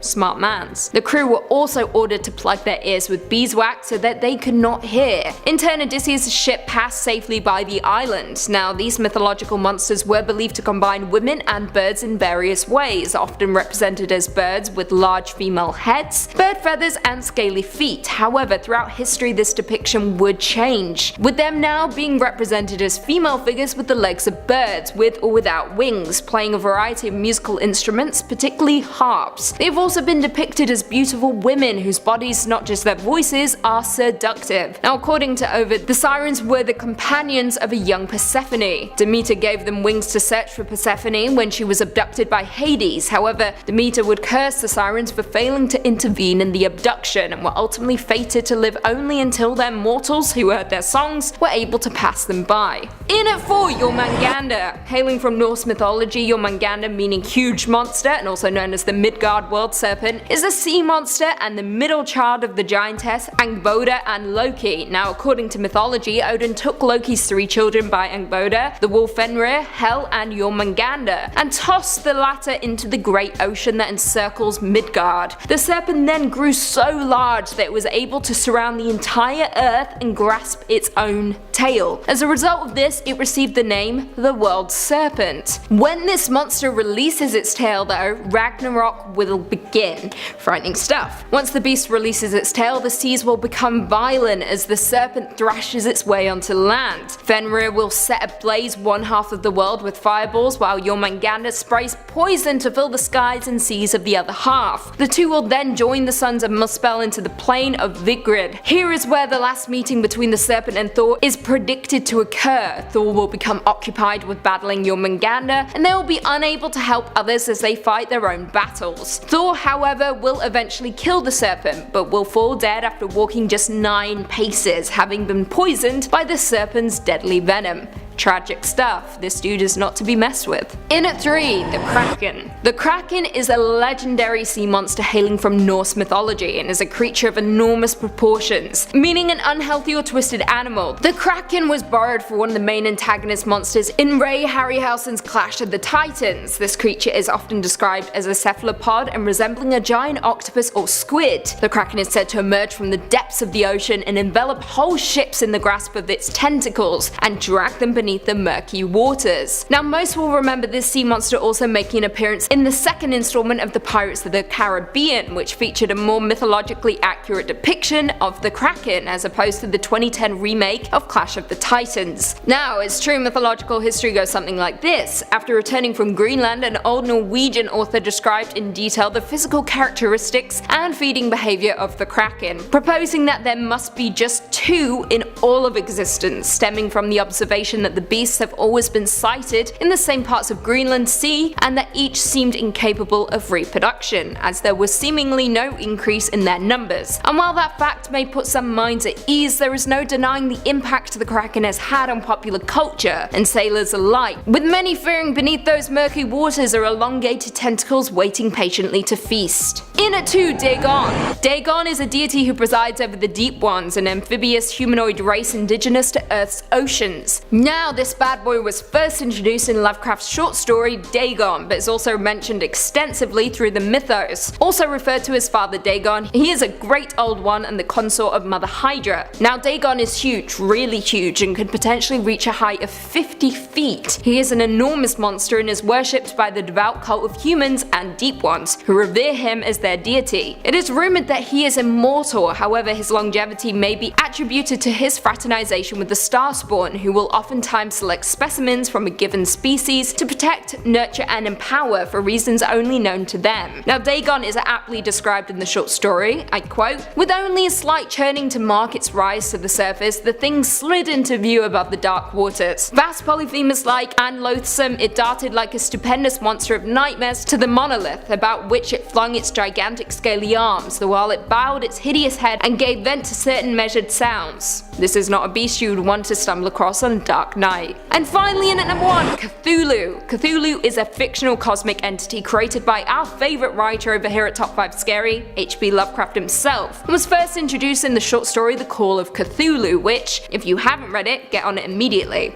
Cthulhu is a great old one of great power that lies in the depth-like slumber beneath the Pacific Ocean in his sunken city of R'lyeh, and remains a dominant presence in the eldritch dealings on our world. Now, it's near impossible to describe Cthulhu, however the most detailed descriptions come from the Call of Cthulhu and are based on statues of the creature. One of these statues, constructed by an artist after a series of baleful dreams, is said to have, I quote, "yielded simultaneous pictures of an octopus, a dragon, and a human caricature, a pulpy tentacled head surmounted, a grotesque and scaly body with rudimentary wings." Horrifying, right? Worse still, this oceanic monster has a loyal group of followers. It is unknown how large the throng of worshippers are, but his cult has many cells around the globe and are noted for chanting horrid phrases that translate to, I quote, "In his house at R'lyeh, dead Cthulhu waits dreaming." So, what happens when Cthulhu emerges from his slumber beneath the ocean? Well, the story says that, I quote, "the thing cannot be described, but it is called the green sticky spawns of the stars, with flabby claws and an awful squid head with writhing feelers. All I can say, folks, is that if Cthulhu awakens, there's trouble for not just you, but for all of us. You have been warned." Number 5 on this list is a mistake. So I know that's kind of weird. How do you discover a mistake? Well, in a story from One Dumb Diver, and yeah, that is their actual handle, they do just that. They write, "When I was 15, I took the family boat out and dove the reef myself to clear my head. That was mistake number 1. I was down at a depth of about 90 feet when I was only rated for 60. While diving, I spotted a 3.5 meter mako shark coming right at me. For those who are unaware, makos are basically the cheetahs of the ocean, and they only have 2 speeds. Curious, which is harmless, and lunch, This guy was in lunch mode, so I hovered, as I'd been trained to do since there was no way for me to escape it. Nowadays, we dive with shark shields which emit electronic pulses that freak the sharks out and keep them away, but back then, what we used was essentially a chainmail sleeve, the idea being that sharks hate the taste of metal, so if you give it your arm, it'll bite down, decide you're gross, and move along. So I wait, and it comes, and I make a perfect move to give it my arm. However, just before the crunch, it occurred to me that I'd left my sleeve on my bed. I had my knife drawn, however now I had a series of problems. I had a huge open gashing wound on my arm from the bite in open water and trailed blood everywhere. Once the shock wore off, you realize that you're in salt water, and salt water and open wounds, they don't feel too good. In a panic, I dropped my weight belt and shot up to the surface without any sort of waiting period. Because I hadn't been paying attention to the currents, I was approximately a quarter mile downstream of my boat, which means I had to swim up to it. So I end up racing back to shore with nothing more than a tourniquet to staunch the bleeding. Long story short, my series of unfortunate self-inflicted events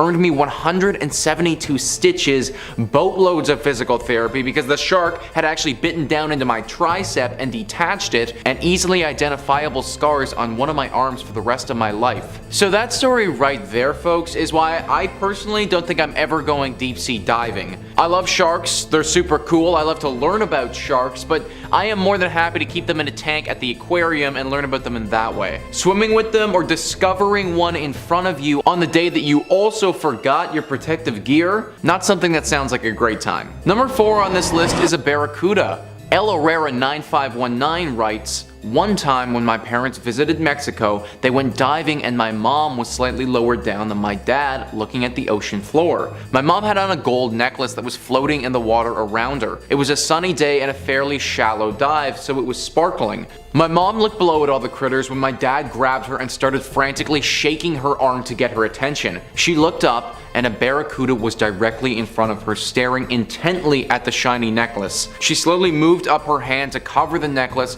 and then slowly and calmly moved away from it, and it took off without bothering them anymore, but still pretty unsettling, and taught my mom to be a little bit more aware of her surroundings when diving." So I looked it up, and barracudas can grow to be 1.8 meters in length. Pair that with their extremely sharp teeth and the fact that shiny objects remind them of the little silverfish that they eat, and you have yourself in a pretty bad situation. The woman in this story is honestly extremely lucky that this fish waited to decide if it was going to attack or not. Most times she wouldn't have had time to respond and it would have just gone to take a bite. Considering this necklace would have been around her neck, having a barracuda bite into it could have ended very badly. Number 3 on this list is a kelp forest. Duct Tape Jedi writes, "After a day of boat diving in Monterey Bay on the California coast, we had a night dive planned. I was there with 2 friends celebrating my birthday, and we were part of a larger group of divers. My friends were too tired for the night dive, and I was too, but I got invited to buddy with another diver whose friends also decided to stay on the boat. So I was following my new buddy through the kelp when some of it caught on my tank. I tried to pull clear but managed to get tangled even more to the point where I was unable to move. I kept shining my light around looking for my buddy, but he was nowhere to be seen. After what seemed like an hour but was possibly just a few minutes, I felt some of the kelp loosen up and then saw that my buddy was cutting it off with a knife. I was so exhausted after struggling that when we got to the surface, he had to tow me back to the boat." So discovering a full-on kelp forest, I mean, that would honestly be really cool, I think. Obviously, what happened to our diver would have been incredibly scary though. Having to wrestle for over an hour or however long he was there for with some kelp in the dark, probably thinking that you're going to drown, doesn't sound great. But if you did discover a kelp forest and that didn't happen, then I think it'd be pretty sweet. If you're going to go though, then make sure you carry your own knife because you wouldn't want to end up like our friend here. Number 2 on this list is a body. This story is from Texas Guy 911 and he says, "I was diving in a local pond with a group of much more advanced cave divers than I was. I'm leading the dive as to get used to the pressures and responsibilities of heading the procession, and they're mentoring me. The known horrible visibility makes makes it impossible to navigate by compass, so we follow a line put by other divers. These lines go from one sunken item to another. So I know I'm about to hit a small sunken boat, but I don't remember which one. There are a few similar in a row in the same state of decay. I'm the first in the group and I get to the boat and I see someone's black army boots sticking out from the inner quarters. It looks somewhat new, not like items you find on the bottom. It's hard to see due to so much muck in the water. So I touch the boot, thinking it's by itself, but it won't lift, like it's attached to something heavy. I put my hand further in and feel the leg continuing out, pants, the calf, and now I see the second leg. I turn around and show a sign for the emergency ascend to the group behind me. Everyone has a sour face. Nobody wants to go to the surface, but it's a rule that if one says up, others in the group must abort, no questions. They wanted me to explain with signs why, but what's a diver's sign for a corpse? I feel like I rush toward the surface, even though I'm trying to stay calm and take time. So we're on the lake's surface. I have this adrenaline rush, can't breathe enough. So I tell them there's a body down there. I see rolling eyes from everyone once they see I'm serious. I describe in detail what I saw and then we go down again. Once we locate it, we don't know if we should go forward or backward as there are several boats on the line and who knows in which boat the body is in and how far we drifted while taking it out on the surface. Well, we find all the boats before seeing the original one, of course. So our customary leader goes into the boat's cabin and we wait. I'd say he was rather courageous at this point. Then he emerges from the cloud of muck and tells us all to surface. So gluing information together from what we learned later on, it actually turns out the police or some other agency had body recovery training in the same lake the same day. When they went for lunch, they stuffed their fully dressed, anatomically correct rubber doll in one of the sunken boats for a few hours for safekeeping. So that didn't turn out to be an actual body, but I still think this would have been super scary. To feel a leg and then another leg in the darkness of the water like that on one of your first dives, I mean, that would be a lot. Maybe I'm just weak because deep sea diving is just not for me, but honestly, that would have scarred me for potentially life, whether the body is real or not. Number 1 on this list is a survivor.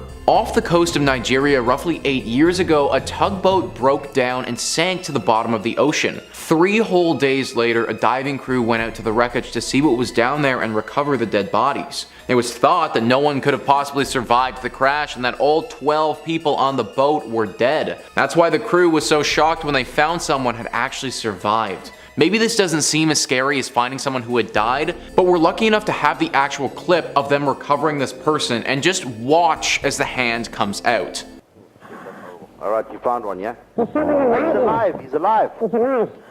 The startled dive team discovered the tugboat's cook had survived for 3 days. So that one image of having a hand reach out of the dark and stormy nothing would have actually terrified me. Not to mention that man who survived down there. That would have been 3 days by himself surviving in this tiny air pocket, most likely believing that the world has left you for dead. This is definitely one of those scary discoveries that's for the better, because someone's life was saved, but as the Reddit user Edgar writes, I can't imagine how creepy and unexpected it would be to be on a mission to recover the dead and have a hand reach out to you like it did. Starting us off at number 5, we have Yellow Jack. We're gonna set sail on a weird one to start us off. If you're a flag enthusiast, you might see the ending of this one coming from a mile away, but we'll get there in a minute. So the legend of Yellow Jack starts upon a spice and gold-filled ship preparing to leave the Indies and head back home.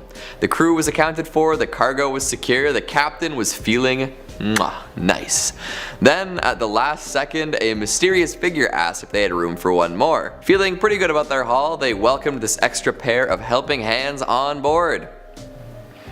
Wrong move. Turns out this was a disreputable lad known as Yellow Jack, with a reputation so abhorrent that the ship was forbidden to enter any port she called upon. For ages, the crew sailed from port to port, hoping that someone would let them dock, but it never happened. They were forced to endlessly cruise the seas, running lower and lower on supplies. Patience, too. Eventually, the crew went mad and committed mutiny before they all murdered each other. Some say the ship is still sailing, the ghosts of these sea-locked sailors manning the helm. Someday they may find a port that will take them and they will finally be able to rest. In the meantime, they will sail the seas, infecting other ships with the same madness that Yellow Jack caused. Now this is a spooky, ghostly story in its own right, but it could also be a reference to a different ship killer at the time. disease. The Yellow Jack is a flag flown by ships infected with plague, cholera, and other nasty, fast-spreading diseases. So Yellow Jack itself could be a metaphor for disease, and ports weren't letting them in because of quarantine procedures. Absolutely fascinating, and it would also make a killer movie. A pirate quarantine body horror. Think The Thing meets Wreck meets Pirates of the Caribbean. Oh damn. Coming in at number 4, we have the Caleuche, a Chilean ship sailing around an island known for its terrible storms. Shining white sides, 3 masts with 5 sails, blood red. The ship sails independent of any human input. Sure, there's a ghost crew, but the Caleuche is known for being sentient. The ship has a mind of its own. It'll glide along the water at incredible speeds and is able to submerge and continue navigating underwater, similar to the famous Flying Dutchman. When it passes, folks say you can hear the crew cackling for a brief moment. It's a ship known for the merriment of its ghostly crew. They throw parties often and hop around on one leg. The folks on board often only have one leg because the other is folded behind their back, similar to another Chilean mythological entity. To top off their strange looks and mannerisms, some crew members have backwards faces, terrifying all who lay eyes upon them. Some say the Caleuche is manned by sailors, both dead and alive, dragged from the depths and snagged off passing ships. Another legend says that the ship is piloted by the souls of the drowned, brought aboard by water spirits and granted the gift of life in exchange for their servitude. Not so sure that's a good deal, you know, life eternal, but you'll always be on a stinky ship? Maybe the parties are just that sick. Merchants who trade with Caleuche supposedly become very wealthy afterwards, and anyone who has laid eyes upon it wears a crooked smile forever. Again, interesting deal. Lots of money, crooked smile. I guess you could afford a dentist and some plastic surgery at that point. Coming in at number 3, we've got the ghost ship of the Northumberland Strait. Yes, Canadian ghost pirates. That pretty much sums up my career aspirations right there. I don't know if that means I would be pirating software related to ghosts or actually becoming a phantom upon the Northumberland Strait, but I don't really care as long as my title involves the words Canadian, ghost, and pirate. But back to the actual tale at hand. This ghost ship is said to sail when it's on fire within the Northumberland Strait. What is the Northumberland Strait? It is a body of water that separates Prince Edward Island from Nova Scotia and New Brunswick in eastern Canada. Now you all know some Canadian geography. I'm so proud of you. The story dates back over 200 years when people started reporting a beautiful schooner catching fire and being engulfed in flames as people watched from shore. Anyone who has ever attempted a rescue mission finds that the ship completely disappears before they can reach it. Apparently the ship shows up before a northeast wind, forewarning terrible storms. Some say it's just an example of St. Elmo's fire, a rare weather condition involving the ionization of air molecules in order to produce a faint glow, but those who have seen the ship ablaze say that it was much too bright to be explained away like that. The prevailing story is that a pirate made a pact with the devil to protect and hide his treasure, and in return, he and his crew would sail forever on the burning ship. A pact was made as the ship was burning down and would soon sink along with the treasure. In the end, folks claim that their fate was revenge for the terrible deeds they had done in their days of piracy, like their own personal floating hell. Coming in at number 2, we have Baron Falkenberg, a tale of lovers scorned, brothers bashed, and dice rolled. This pirate haunts Germany's North Sea and has been for over 600 years. Baron Falkenberg was a relatively wealthy member of high society, planning to propose to the village's most beautiful maiden. Then his long-lost brother returned with newly found riches and proposed to her first. At the wedding, the Baron became so upset with his brother that he clubbed him over the head with a bottle of champagne. Classy. Naturally, the brother dropped dead. Seeing this, his bride ran away, claiming that she'd rather die than be with the Baron. Ouch. So the Baron did what any rational fratricidal maniac would do, and stabbed her in the heart. How romantic. Then he ran away to the beach where he was accosted by a shady man on a boat. This mysterious figure invited him to the ship where he came from, which was anchored offshore a little ways out. The Baron accepted and rowed his way to the Great Grey Behemoth. Since entering, nobody has seen him disembark, and he's been at sea for centuries. The ship he boarded always seems to be heading due north, and flickers of blue flame. Some passersby claim to have seen the Baron himself playing dice with the devil in order to take back control of his soul. Unfortunately, it appears to be very difficult to win a game of chance against the devil. An additional caveat that can be added is that there are those who will claim that the story of the Baron is also connected to a Norse ghost story. The story tells the tale of a Viking sea captain who stole a magic ring from the gods. As punishment for his crimes, he was turned into a living skeleton covered in fire, condemned to spend the rest of eternity affixed to the mast of a ghostly longship. Whether the two stories are about the same ship, it's hard to say. However, I think we can all agree that a flaming skeleton pirate is pretty badass. And finally at number 1, we have the Flying Dutchman. We saved the most well known for last. The legendary ghost ship is said to glow with ghostly light as it sails the 7 seas. It will attempt to send messages to land or to people long dead if hailed. Unfortunately, nobody really wants to hail this ship, as the sight of it is seen to be a portent of doom. Like most ghostly ships, the Dutchman can never make port and is doomed to sail the oceans forever. It's theorized that the spectral seafarer had been rounding the treacherous Cape of Good Hope when it encountered a sudden storm. The hatches were battened down and the captain swore he would push right through come hell or high water, and it turns out a little bit of both were on the menu. For his recklessness with his ship and crew, the captain was divinely punished. He was condemned to sail the seas for eternity, serving as a warning to other mariners of bad weather and the cost of hubris. Sightings of the Dutchman have been reported since the 18th century, with many notable scallywags and scurvy dogs laying eyes on the ghastly vessel.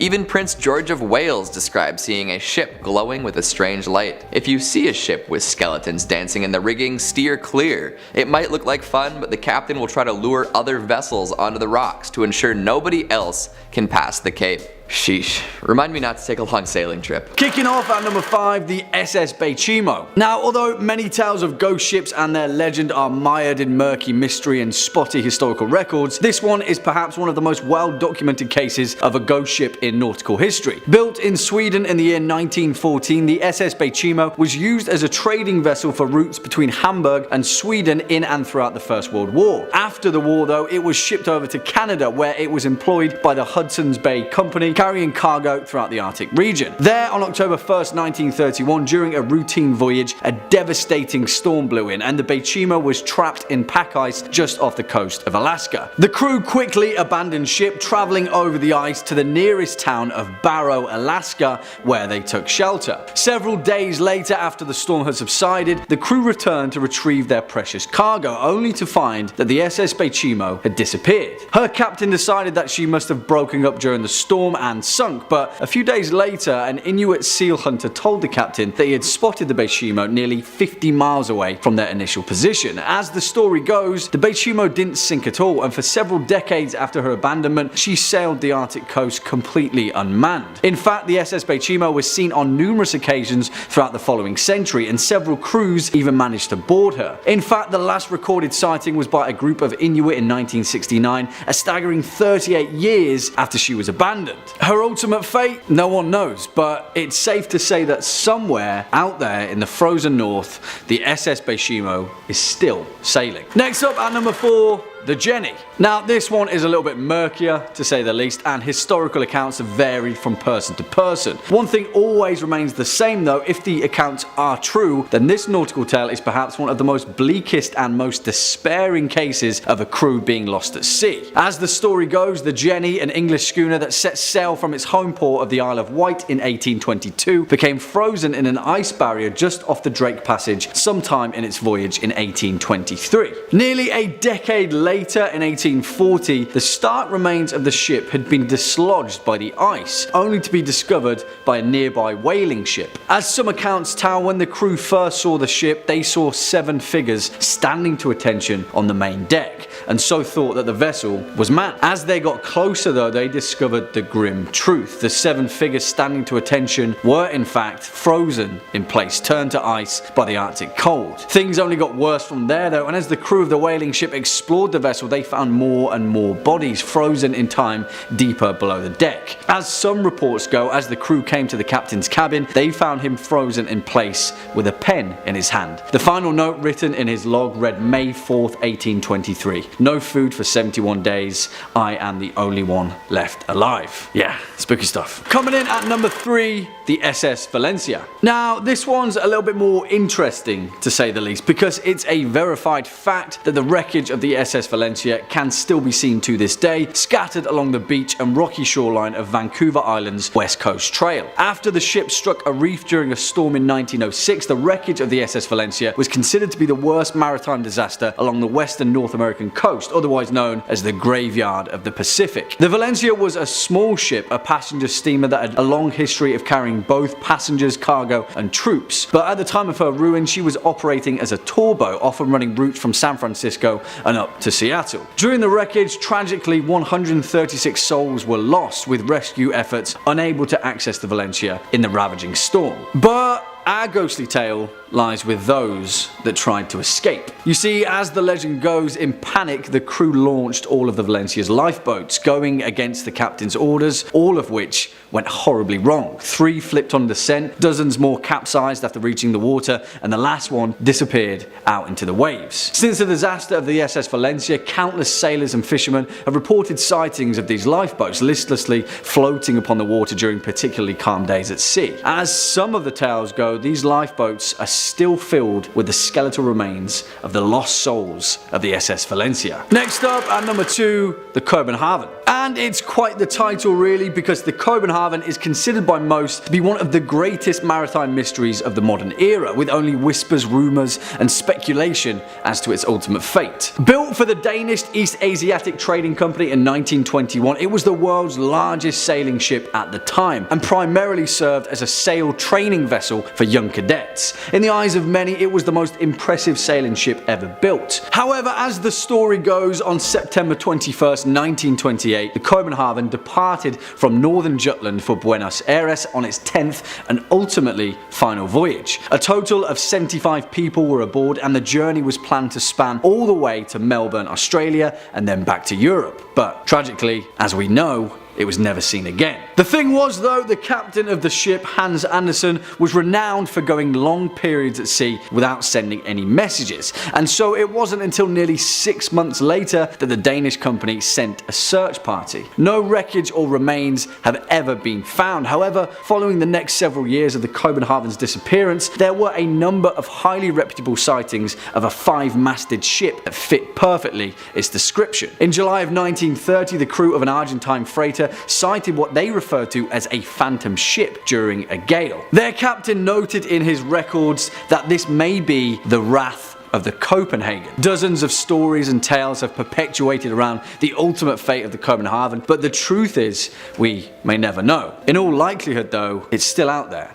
somewhere, floating on the endless tide. And finally, coming in at our number 1 spot, the Seabird. And this story is the literal definition of a ghost ship, and one of the most saltiest sea yarns that I've heard spun in a while. Although this one has a few more twists and turns that you may not have first seen coming. As the legend goes, in the year 1750, a vessel named the Seabird was idling off the coast of Newport Harbour in Rhode Island, and had quickly attracted quite a crowd on the shore due to its elaborate craftsmanship. Soon enough though, the crowd of onlookers noticed that there was something strange about the Seabird. There was no one manning the ship, not a soul in sight. As the legend goes, several moments later, the ship, as if by a supernatural wind, perfectly sailed itself through the rough breakers of the beach, gently landing on the nearby Easton's beach. There, a few brave souls boarded the vessel, only to find the Seabird completely deserted, save for a boiling kettle on the stove, and strangely enough, breakfast already prepared at the table. Now, some accounts state that a group of fishermen had passed the Seabird a few hours before and had even spoken to the captain themselves. Where had the crew gone? What had happened in the few hours that had passed since their last sighting? The truth of it is that no one may ever know, and such is the nature of ghostly tales from the sea. But, well, this is where things get a little stranger still, and take this final caveat with a pinch of sea salt. But as the legend goes, decades later, an old sailor reported to a New England journalist his deepest, darkest secret. In a fit of rage, he had murdered his entire crew just before making port, throwing their bodies into the ocean. And the name of that ship? Well, the seabird, of course. Number 5 on this list is the Loch Ness Monster. Nessie, as many people refer to this creature, is said to be a huge, long-necked, almost dinosaur-looking creature that lives in Scotland. This creature of the deep specifically resides in Loch Ness, a 37-kilometer loch located in the Scottish Highlands. The legend of this sea creature went worldwide back in 1933. A photo was released to the public showing a strange creature's head protruding from the water of Loch Ness. The world went into a frenzy after that photo got out and the legend of Nessie began. Ever since that point, many sightings have been reported, other pictures have been taken, and even sonar readings have indicated this creature swimming in the loch. All of that being said though, we've never had indisputable proof that Nessie's real.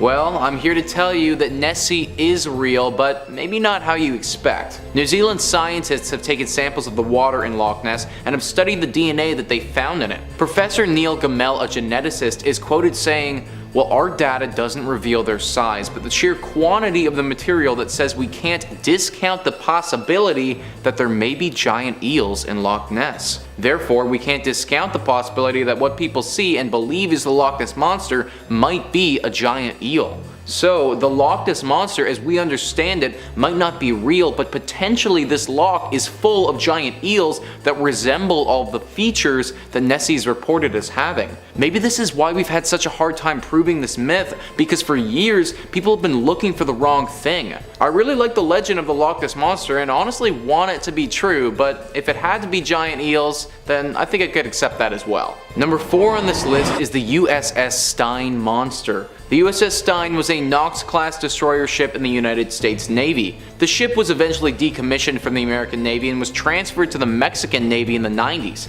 That wasn't before it was attacked by a massive sea monster though. In 1978, the USS Stein was attacked by an unknown entity which we now refer to as the USS Stein Monster. This monster was said to have been a giant, with some people estimating its size up to 150 feet in length. The ship was sailing in the Pacific Ocean when it was attacked. Technical difficulties with the ship started going wrong and eventually they brought it back into the port. Upon inspection, the sonar system was completely damaged. There were cuts and gashes over 8% of the ship, with some of them being massively deep. They also found suction cups like those of a squid attached to the ship. After investigation of the suction cups and the gashes, it became clear that what they were attacked by isn't your standard animal. Even a giant squid would have had a hard time doing what the monster did to this ship. Ever since that point, the legend of the USS Stein Monster has grown. Obviously, this monster has to be real because it has actually attacked a ship. Sadly, we don't know a whole lot about it though. In truth, we know less about what's on the ocean floor than we do about the surface of the moon.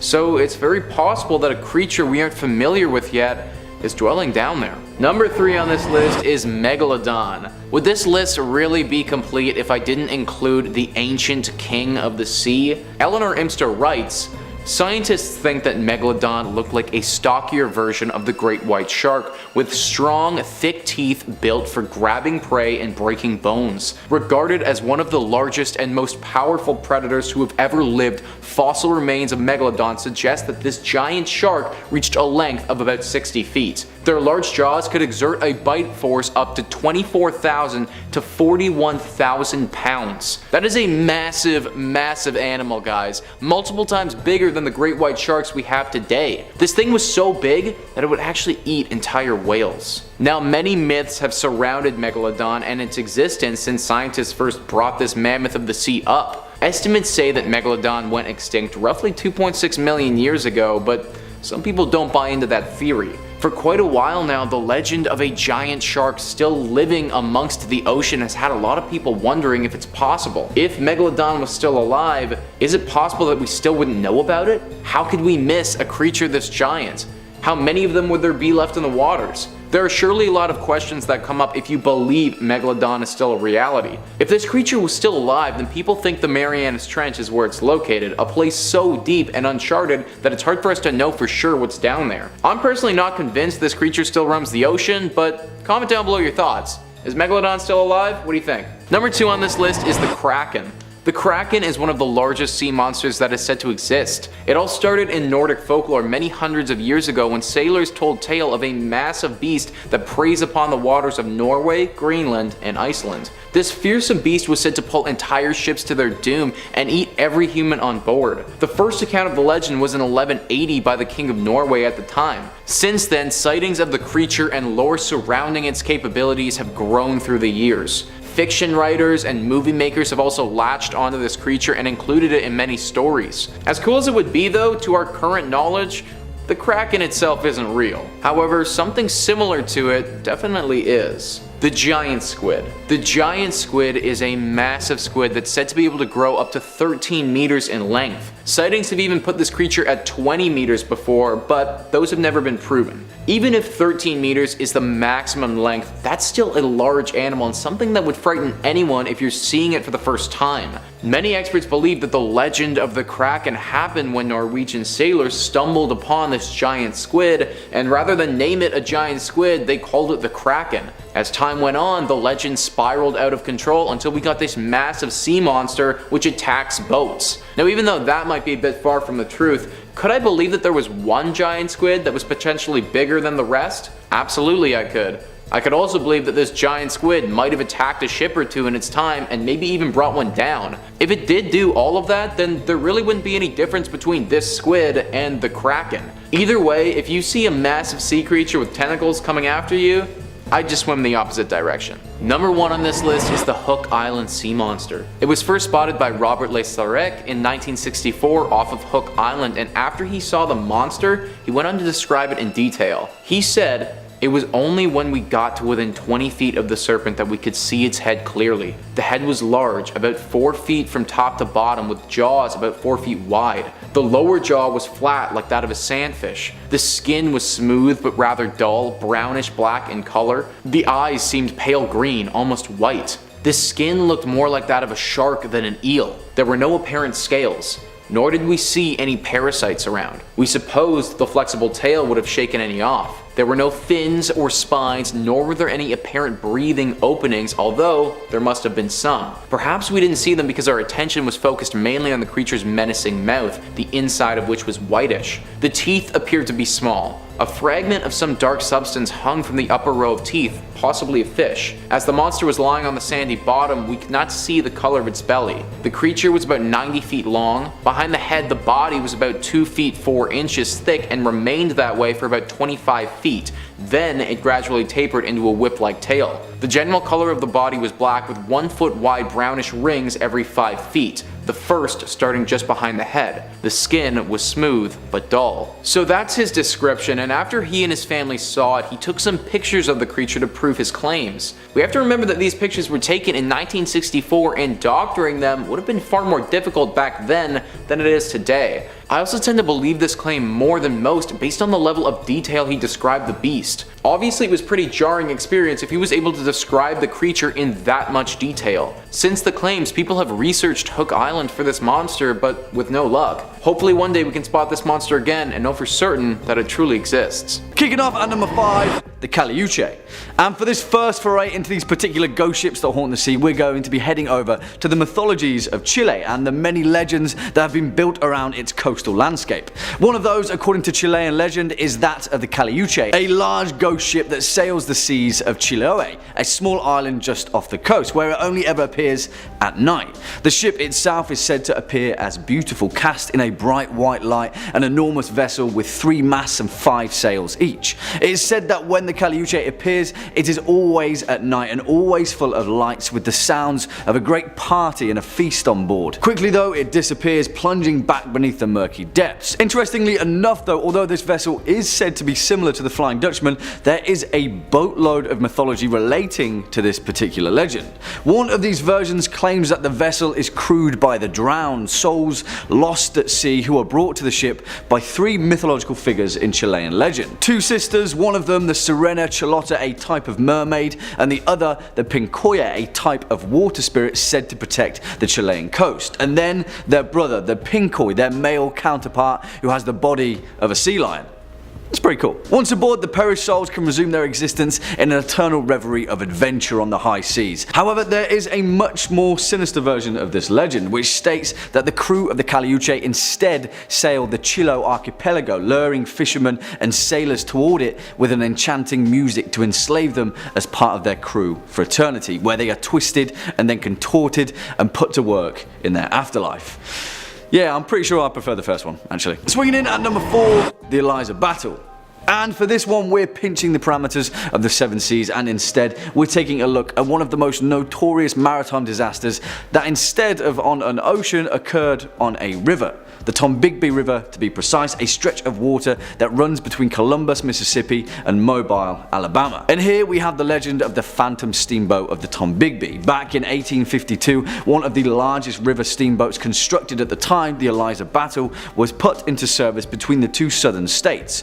During one particularly cold February in the winter of 1858, after the Eliza Battle had departed the city of Columbus, the ship made its way downriver, stopping on the way at Pickensville, Gainesville, Demopolis and several other small river landings. By the time that the steamboat had left off at Demopolis though, it was filled to the rafters with passengers, and not only passengers but also over 1,200 bales of cotton to be ferried to the final stop. Now, although it roughly still remains a complete mystery, around 2 AM on March the 1st, 1858, about 30 miles downriver from Demopolis, the crew of the Eliza Battle awoke startled to discover that the cotton bales on the main deck were on fire. Flames soared and quickly engulfed the ship's hull, soon spreading out of control despite the frigid temperatures attributed to the odd, gusty evening. The boat continued onward though, the entirety of the exterior completely engulfed in flames and cut off from their lifeboats. The passengers, many of them who had awoken dressed in their night clothes, were forced to plunge into the icy river below. Now, some of them survived, mainly by floating atop the remaining cotton bales, but all in all, over 33 people lost their lives, both crew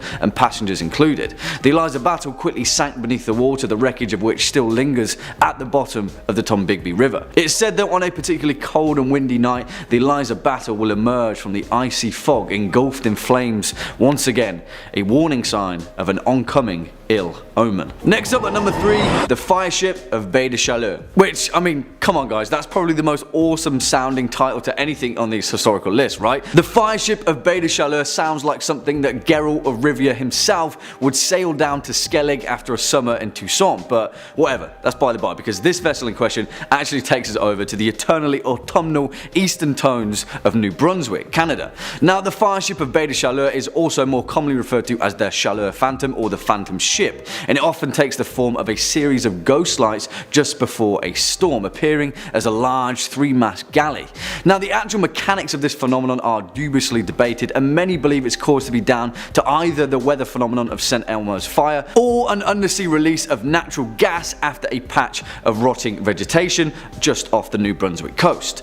I mean, that's a completely different story entirely, but what we're concerned with is the actual origin of the Fireship, the history of which is equal parts tragic and gruesome. As the legend goes, back in 1501, a Portuguese captain had spent a year pillaging the coast of Baie de Chaleur, capturing Mi'kmaq natives for the slave trade. However, his cutthroat agenda was miscalculated, as a year later, when he returned to the region on his second voyage, he was captured, tortured and killed by the Mi'kmaq people in revenge for their kidnapped tribesmen.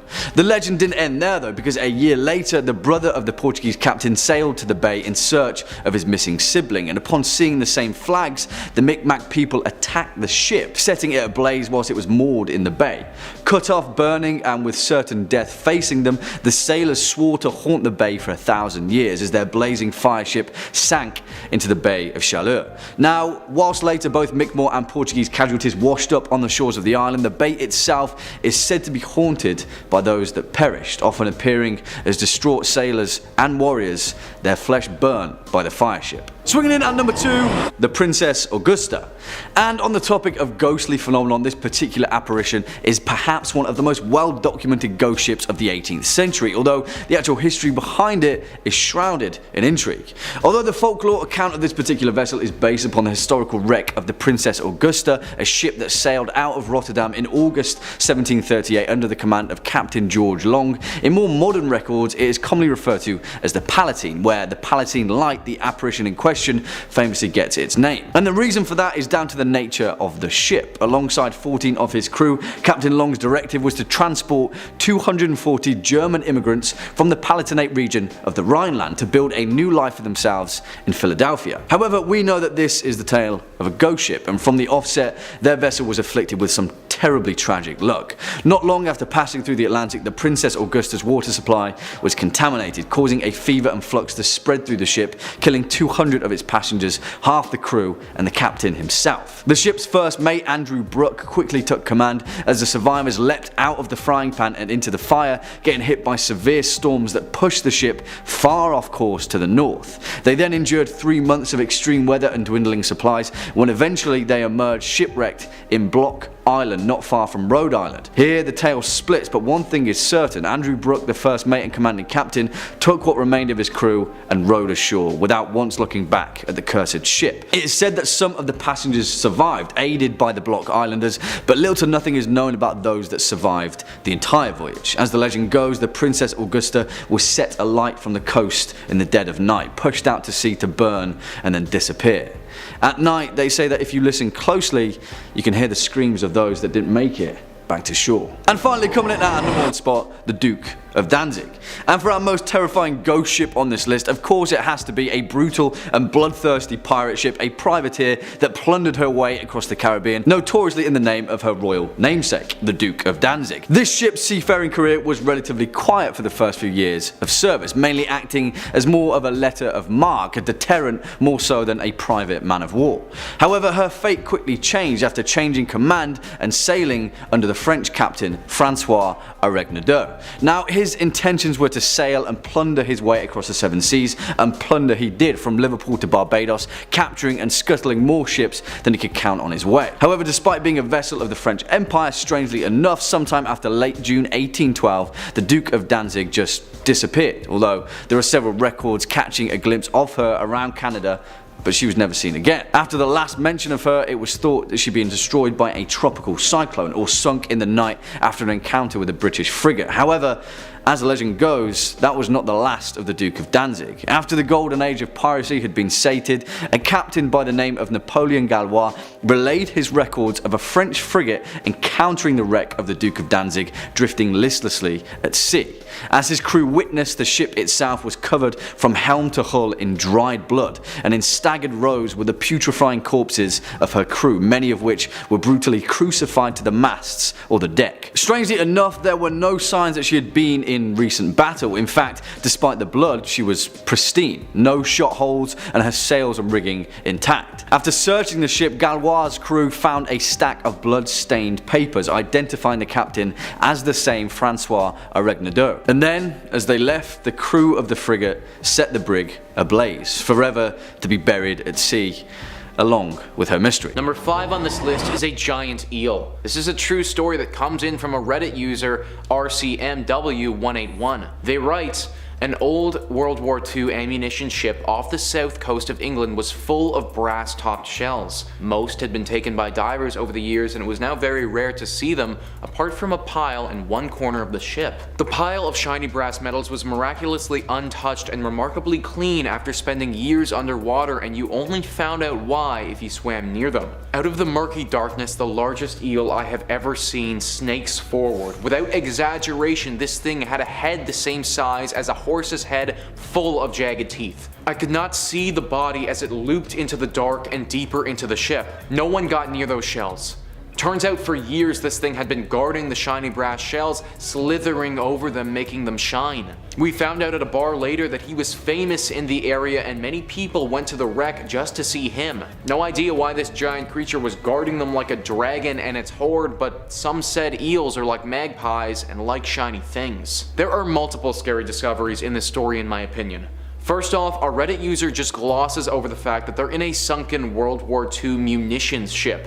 They don't say so, but I would have imagined that people would have died on that ship when it sunk, and there may have even been some remains of the dead still down there. Then to come face to face with a giant eel that is extremely protective over these brass shells would be terrifying. If that was a giant moray eel, then those creatures can grow up to 2.5 meters in length and can be very deadly in the water. Had that creature interpreted what our diver was doing as threatening, then they may not have made it to shore later that day to be able to share the story. Number 4 on this list is a freezer. This story from a Reddit user is just all kinds of creepy. Count_Dynamo writes, I've done a number of dives, and the strangest thing I ever saw was a large deep freezer with a heavy industrial chain wrapped around multiple times with about 5 cinder blocks attached. It was very rusted, and the deep freezer itself had to have been 30 years old, probably more. This was about 90 feet just off of Vancouver Island, Canada. The situation gave myself and the other divers the heebie-jeebies. Logged the GPS and depth coordinates and notified the police. We were able to find out what was inside since one of the divers had friends with the local police. 10 porcelain dolls. Now for starters, I'm actually kind of happy that they found porcelain dolls inside that freezer, because when I was initially reading that story and heard about a freezer that was locked up and weighed down, I initially thought of a dead body, but having 10 porcelain dolls raises a lot of questions. Were these dolls potentially cursed and that was the only way to get rid of them? If you've ever come in contact with a cursed doll, then locking it up is the first thing to do. Ed and Lorraine prove it with their handling of the Annabelle doll. If these dolls are cursed though, then this discovery gets even more scary. Clearly, whoever locked them in that freezer threw them to the bottom of the ocean and didn't want them to be found. Bringing them back up to the surface probably wasn't the best idea. Number 3 on this list is a color change. Now, a color change doesn't really sound that scary at all, but in this particular case, it's definitely pretty creepy. A diver writes, I was diving off the coast of Fiji and we went through a natural tunnel, like a 10-meter cave/passage through a rock formation. So we start swimming through the cave and suddenly the light was weird, like the blue tint from the water has been replaced by a red one. Now all divers will know that this isn't only weird because the color changed, but also because red is the first color to disappear after a certain depth, usually between 30 to 40 feet, and we were well over 70 feet. Also bear in mind this was late morning on a sunny day. So imagine this scene. Me and my dive buddy are going through an underwater cave and suddenly everything, for no apparent reason, is tinted red, a color that you were literally supposed to be unable to see while diving at that depth during the day. Upon exiting the cave, everything was back to blue. I thought it was just me, so I didn't signal to go back up. After the dive, my buddy asked me if I'd seen the water tint red as well. We can't explain it, and the folks from the local dive shop had no idea what we were talking about. Now that story is super weird. We've got to keep in mind that these guys were 70 feet below the surface at that point. If I was 70 feet below the surface and everything changed colors to a deep red, I would be very scared for my life. Obviously we don't know for sure, but it sounds like that cave that they stumbled upon is haunted by something. It's either haunted by something or that particular cave can produce some strange light phenomenon. Either way, it would have been very frightening, and I'm glad that the 2 divers in this story made it out okay. Number 2 on this list is a school of sharks. The next discovery comes in from a professional diver in the Bahamas who was diving down to recover a dead body. What's crazy about this story is that the dead body isn't the scary part. His online name is Keith Ba, and he writes, after an hour or 2 of searching, I went back into the blue hole to see if there were any signs of him. Saw the glint of his watch and his arm sticking out near the bottom. Started descending down to the bottom to recover the body. On the way down, realized that the bottom was a school of sharks that must have been there for breeding. So many sharks that they blocked the view of the actual bottom. Descended into darkness, grabbed his arm, couldn't stand to look at the body, and started ascending. The sharks followed and were circling around the both of us. Had to take a break at halfway at around 60 feet as to not get the bends. Extremely scared. The entire time waiting to normalize being super scared. Victim was struck by a passing boat. So not only is finding a dead body underwater super scary in my opinion, but to stumble upon so many sharks that you can't even see the bottom of the ocean, that's beyond terrifying. Then to have said sharks follow you up to the surface, deciding whether or not they're going to eat you, would have been absolutely brutal. He didn't specify what type of sharks they were, but after doing some research, sharks tend to get far more aggressive during mating, and therefore the risk of our divers getting attacked is significantly increased. Also, the number of sharks that can gather during mating season can rise into the hundreds. One shark is scary enough and will likely win in a fight, but tens to even hundreds of them would have easily had their way with this diver. Not sure about you guys, but if that was me, I would be exclusively a land dweller from then on out. Number 1 on this list is a person. People aren't typically scary discoveries, but in this case by some deep sea divers, it definitely was. One diver writes, "Me and 2 buddies were on a night dive in the Puget Sound hunting prawns. It was about 1 a.m. and we're a good 100 feet deep, the darkest black you could imagine. We used to do this thing on night dives where we'd get in a circle, turn off our lights, then stir up the water and watch the bioluminescence float around us like floating stars in a black watery space. Only this time, we turn off our lights, stir up the water, and the water glows just enough to reveal a 4th person sitting in our circle. We were at a dive resort, so it wasn't so odd to see another diver, only it was 1 a.m. and we'd see nobody else prepping a dive at the dock. He was also alone, which was odd considering the dangerous conditions of a night dive in those waters, and he had no fins or gloves. I don't know how he swam so well without fins or didn't get hypothermia without boots or gloves. We wore dry suits because it was so cold, but this dude was in a wetsuit with exposed skin. We thought we saw a giant gash on one of his legs. So the 3 of us all notice him and we're too scared to move. I can hear my buddies panting in their regs and the guy just smiles, waves, and then swims away. Whenever you think you're alone and someone just shows up like in an alley at night, it's weird. 100 feet underwater at night is terrifying. After reading this story, I got some serious ghost vibes. Now obviously I can't know for sure and those divers didn't either, but this man just appeared out of nowhere and had a giant gash on his leg. He also wasn't wearing the proper gear and they didn't see him enter the water when they were getting ready to go. Potentially, rather than just be another diver out and about, this is the ghost of someone who went diving and died. Now their spirit just swims through the ocean for eternity. I've read a lot of ghost stories and reports of sightings before, and that has all the telltale signs of one.